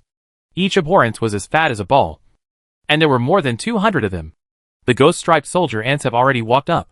As dusk approaches, the sky turns dark, and the shadows of the mountains cover the entire canyon. Looking at the silent evil ghost camp in front of him, Soldak waved his hand towards the druids behind the ghost-marked soldier ants. Waves of horns sounded like evil ghosts crying one after another. 35,000 ghost-striped soldier ants opened their huge fangs and launched the first wave of charge towards the evil ghost military camp without any defensive facilities. The moment the ghost-patterned soldier ants rushed forward, the evil ghost generals hiding in the dark corners of the mountains and rocks suddenly stood up and stood at the forefront of the team's camp. What is different from previous battles is that there is no constructing knights behind this group of ghost-patterned soldier ants. Nor are there any monster legions of ant cavalry and giant ghost-patterned soldier ants. There was a void behind them, and no army followed them. The closest army to them is Andrew's constructed knights. But currently the constructed knights are still in the middle of the canyon, and have no intention of preparing to charge. The ghost-patterned soldier ants in front rushed into the evil ghost camp without hesitation, and bumped headlong into groups of evil ghost squads led by the evil general. The next moment, a battle like a meat grinder broke out. As soon as this battle, which was only about life and death, and without any surrender, broke out, the bodies of nearly 100 ghost-patterned soldier ants rushing at the front exploded. And their limbs exploded. The legs and head were crushed to pieces by the evil ghost generals, who attacked with all their strength. It's just that the ghost-patterned soldier ant surged up from behind like a sea tide, immediately drowning these evil generals, and getting mixed up with the evil warriors in the camp. Because there is a group of evil generals at the front in the military camp. When facing these evil generals, the ghost-marked soldier ants have no power to fight back. They will almost be strangled if they rush forward. The battlefield is full of ghost-marked soldiers. Ant carcasses. Some abominations exploded in the evil ghost camp, forming poisonous rings that continue to spread. The battlefield is filled with poisonous fog. Just as the officers of the Western Route Army on the battlefield looked at Soldak with doubts on their faces, a loud whistle pierced the sky, and a huge magic pattern appeared in the center of the empty field in the middle of the canyon. In the center of the magic circle, a bloody door appeared in the canyon. As soon as this blood-colored door made of stacked bones was stable, the opposite door was violently pushed open from the inside. The first person to rush out was the heavily armed Earl of Forneck. He was floating in the air. Following behind him are countless ghost knights. These ghosts are all translucent, like jellyfish in the sea. They rushed towards the direction pointed by Count Forneck's giant scythe, followed by countless ghosts. These ghosts rushed out of the bloody gate and roared towards the evil ghost legion camp. For a while, the entire valley was filled with a strong aura of death. The charging speed of the ghost knights was only a little slower than that of the black scale horses. They collided with the ghost warriors. What is unexpected is that there were no injuries on the ghost warriors. The ghost warriors watched as they passed through their bodies. The ghosts only felt a little strange. And then more and more ghosts passed through their bodies. And the evil ghost warriors realized that their bodies seemed to be a little inflexible. A layer of blue ice condensed on the outside of the body armor of many evil ghost warriors. When the ice gradually thickened, the evil ghost warriors discovered that their bodies had become extremely sluggish. After these disembodied ghost knights rushed into the evil ghost camp, they quickly dissipated into balls of death. At this time, Count Forneck appeared next to Soldak and said to Serdek, "Suppressed by the laws of the plane, the ghost warriors in the Bloody Gate can only carry out mental attacks. They are suppressed to the point of being almost incorporeal, and they only exist in the Warsaw plane for a short period of 1 minute. But I guess you should have a way to deal with these ordinary evil spirits. Dark, where is the leader hiding? My time here is limited. Let's go over there and get rid of it quickly." It was getting dark. The constructed knights behind the canyon were wrapped in thick black mist. In fact, the black mist was also mixed with a large number of giant ghost-patterned soldier ants. The black mist rolled towards the evil ghost camp on Horsens Mountain. Soldak did not walk into the black mist. He, Count Forneck, and Elder Amberby took the opportunity to rush towards the evil ghost gate, where the evil ghost commander was stationed. Serdek rode a black-scaled horse, and walked at the front holding a golden shield. He kept waving the long sword in his hand, smashing the evil ghost warriors, who were slow to move due to the cold along the way. His target was not these ordinary evil warriors, who were frozen by the ghost knight. When he was about 500 meters away from the evil leader, all the magic patterns on Serdek's body lit up. Through the magic patterns, he directed a huge force into the body of the black-scaled horse. An angel shadow appeared behind Serdek. As the angel shadow injected into his body, a pair of wings composed of holy light grew on his back. Countless powers of holy light poured into Serdek's body like a sea tide. Then the black-scaled horse turned into a white light. The evil ghost commander seemed to feel something, and stood up from the evil ghost gate. He held a cyan war blade in his hand, and looked at Soldak with a solemn expression. Serdek activated the space domain in the middle of the charge. He and his war horse suddenly disappeared in the white light. The next second, he unexpectedly appeared in front of the evil spirit leader. The gold-decorated shield in his hand was filled with a golden light. It hit the evil spirit leader's waist and abdomen hard. The evil ghost commander had no time to defend himself at this moment, and was hit hard by Serdek's blow. The huge impact caused a wave of air to appear in the surrounding space. Immediately, Countless floating debris around Serdak's body suddenly fell to the ground. And all objects within 5 meters around Serdak slammed to the ground. Even the ground sank nearly a foot. Before the evil spirit leader could wake up from his brief dizziness, he felt that his body was inexplicably heavy. At this time, it couldn't help but kneel down on one knee and let out a savage roar at Serdak. This is the second domain gravity field released by Serdak. In the Warsaw plane, the power of the laws he comprehended allows him to switch freely among several domains. Therefore, as soon as he rushed up, he was led by the evil spirits. A heavy blow. Count Fornak followed Serdak. The giant scythe kept harvesting the lives of the evil ghost warriors who tried to rush up. He was also a little surprised when he saw the air wave caused by the collision between Serdak and the evil ghost leader. Obviously, it was expected that Serdak would have such strength. Elder Ambrobi fell behind the three of them. He jumped off the back of the black-horned elk and prayed continuously as he clasped his hands together. His hands continued to draw some runes on his body, as Ambrobi Elderby kept reciting incantations. And a tall phantom of his ancestor appeared behind him, doing the same movements as him. The sound of the curse even spread to every corner of the evil ghost camp in Horsens Mountain. A powerful force poured out from the hands of the ancestor's phantom, continuously pouring into Elder Ambrobi's body.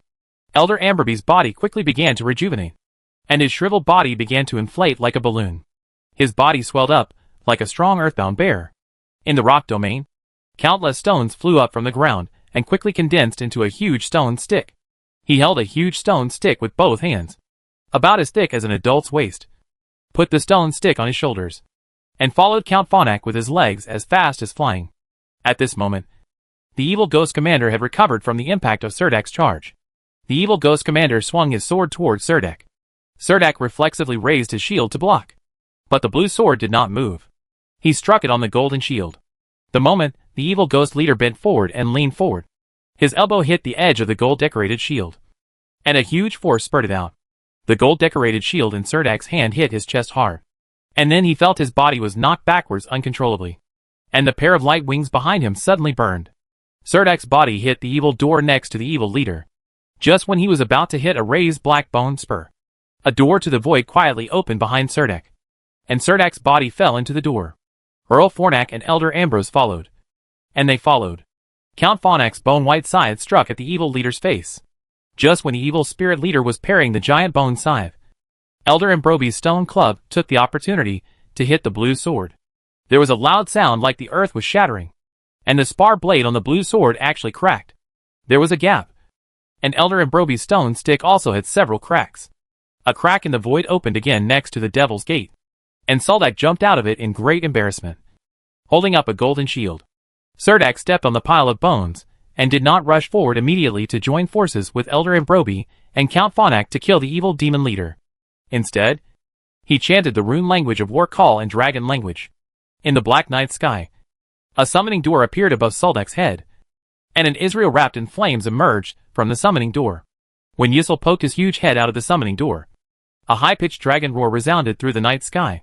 The evil spirits on the battlefield looked towards the sky one after another, and saw a giant dragon whose body was burning with blazing flames flying in the sky. It hovered in the night sky, with magical runes clearly appearing on its chest and abdomen, and fierce flames accumulated in its abdomen. The evil ghost warriors let out horrified wails one after another. Unfortunately, these wails could not save their lives. A mouthful of dragon breath sprayed down, and the evil ghosts around the evil ghost gate were quickly surrounded by a sea of fire. Even the evil ghost commander's body was burning with blazing flames. The evil ghost commander roared at the red dragon Iser, but this time, he did not throw away the blue sword in his hand. He just wanted to pull out a black bone spear and plunge the red dragon Iser down from the night sky. Before the evil spirit leader could completely pull out the black bone spear from his body, Count Fornak's scythe suddenly appeared on his shoulder. The giant bone sickle slashed diagonally at the evil spirit leader's shoulder blade. The hard bone armor was cut with a crack by the bone sickle. The bone sickle quickly dyed bright red color. The evil leader used a blue giant sword to knock the bone sickle out of Count Fornak's hand, but was hit in the chest with a stick by Elder Ambrose and took a few steps back. Elder Ambrobi avoided the flames at his feet, and then waved the stone stick to knock the evil spirit leader back several steps. The evil spirit leader's back hit the evil spirit door hard. Dozens of evil ghost generals probably heard the call of the evil ghost leader and poured out from all sides of the camp. The red dragon Iser, hovering in the air, once again sprayed a breath of dragon breath on the ground. This time, the evil ghost commander was forced by Elder Ambrobi to the evil ghost gate. With his back against the evil ghost gate, he could not escape, and was completely covered by the dragon's breath sprayed head-on. The evil ghost leader was covered in flames, and even the bone spurs on his body melted away. It turned red all over in the dragon's breath flames, and rolled sideways on the ground for several times before all the flames on its body were extinguished. With water vapor rising from its charred body, Serdek rushed up on a black-scaled horse, raised his shield and bumped into the evil demon commander again, pressing him against the extremely hard threshold of the evil demon gate. The huge stone stick fell from midair and hit the evil ghost leader head-on, making him unable to struggle. He knelt on the ground in a state of embarrassment and supported the ground with his hands. Count Phonak appeared behind the evil ghost commander. The white bone side he stretched out hooked the evil ghost commander's neck and pulled him hard into his arms. He actually cut off the evil ghost commander's long head with such ease. Horn's head. The huge head rolled to the ground. Elder Amberby stepped on the shaking body, and the huge body persisted before falling on the pile of corpses. As the spell sounded, Elder Ambrobi threw aging, weakening, slowness and other negative magic spells on the evil ghost leader. Count Phonak used the giant bone scythe to cut off the evil spirit leader's legs and arms. The evil ghost camp was completely shrouded in black fog at this moment. In the black mist, even the shouts of death and screams could not be heard. In the night sky, hundreds of magicians were flying in the sky riding magic harpoons. They saw with their own eyes the red dragon flying back into a teleportation gate. The evil spirit leader died, and Serdek put its head and cyan sword into the demon sealing box, and the severed limbs and body were also put into the extra large demon sealing box. Seeing the end of the battle here, Count Phonak didn't even say hello and flew straight into a blood-colored door that had just risen. This battle continued all night long after the evil spirit leader died. All the evil ghost warriors involved in the black mist were killed by the construct knights and giant ghost pattern soldier ants. But there were still some evil ghosts who took advantage of the dark night to escape from the Horsens Mountain evil ghost camp. At this moment, they are being chased by ant cavalry all over the mountains and plains, and the adventure group waiting at the outermost edge starts their hunting at dawn. Cleaning the battlefield is still a hard and exciting thing. But after the war, when Serdek wanted to destroy the evil ghost gate, he discovered that the entire evil ghost gate was actually connected to Horsens Mountain. This huge evil ghost actually turned into a solid stone after death. Rocks. Only then did Serdek finally understand that the so-called evil ghost gate was to sacrifice an evil ghost leader. Draw some magic lines on his body. Use his body as the coordinate point, and then cut open the abdomen to open it. Exit the connecting passage, so that the evil spirits in the dark area of the abyss can crawl out. It's just that this evil ghost door has existed for too long, and the evil ghost leader's body turned into an extremely hard black rock. Andrew tried to chop with the butcher's eye. When the axe hit those raised black bone spurs, sparks flew out. Yuladim's good brother Nahor used magic to summon the flames. He and several magicians burned the magic flames for a whole day, but there was no trace of burning at the Devil's Gate. Even the acid corrosion from the ghost pattern soldier ants cannot leave any traces on the evil ghost gate. For a moment, everyone was completely unable to destroy this evil gate. An evil ghost warrior crawled out of the dark blood hole, and his head was chopped off with a sword by Serdek, who was standing aside. He lay upright on the pile of corpses. It would become a part of this corpse. This door of evil spirits has evil spirits crawling out of it from time to time. For a while, there was no way to destroy it. Serdek frowned and planned to arrange for a team of construct knights to be stationed here, and then slowly think of a way. Someone needs to be stationed here. I will stay here to guard this evil ghost gate and see if there is any way to destroy it. Elder Ambrobi sat next to the evil ghost gate and said silently to Soldek. Said, at this moment, he has returned to the appearance of an old man with a shriveled body and wrinkles on his face.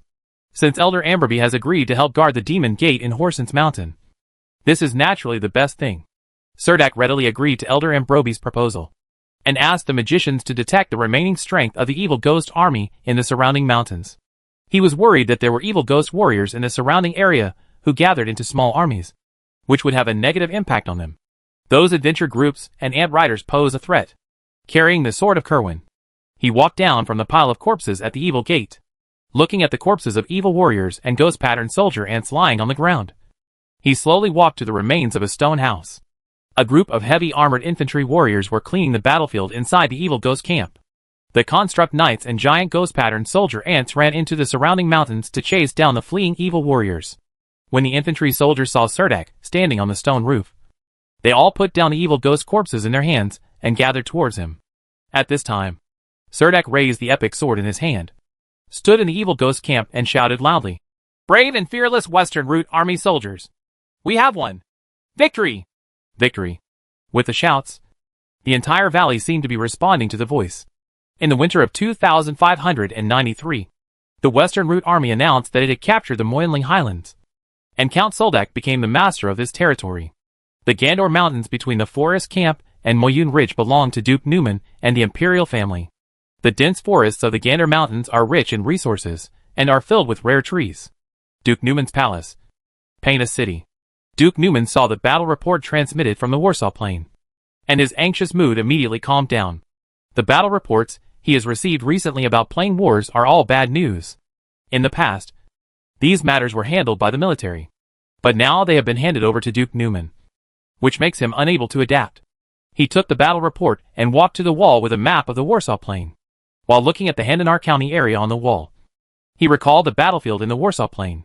To the north was the Gondar Mountains, and the Moyun Ridge area had filled in the blank space on the map. I didn't expect that Serdek would give up the Gandal Mountains. It was really a surprise to think that the Lord of Helensa captured the Moyinling Highlands so quickly, and then led his army to the battlefield of the Capachua River. A young and promising general. If Luther hadn't chosen him first, I really wanted to marry my daughter to him. I couldn't help but complain in my heart, "Luther, this guy's vision is really vicious." Duke Newman then changed his mind and thought, it seems not too late to marry his daughter off now. Under the sunset, a touch of gold.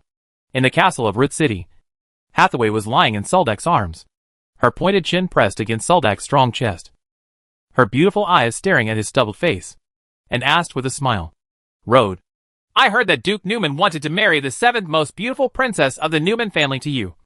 But you refused?" Soldek glanced at Hathaway and asked, "What's wrong?" Hathaway narrowed her green eyes, wrapped around Soldek like a mermaid, and murmured in a low voice, "Nothing. Love me." Complete book.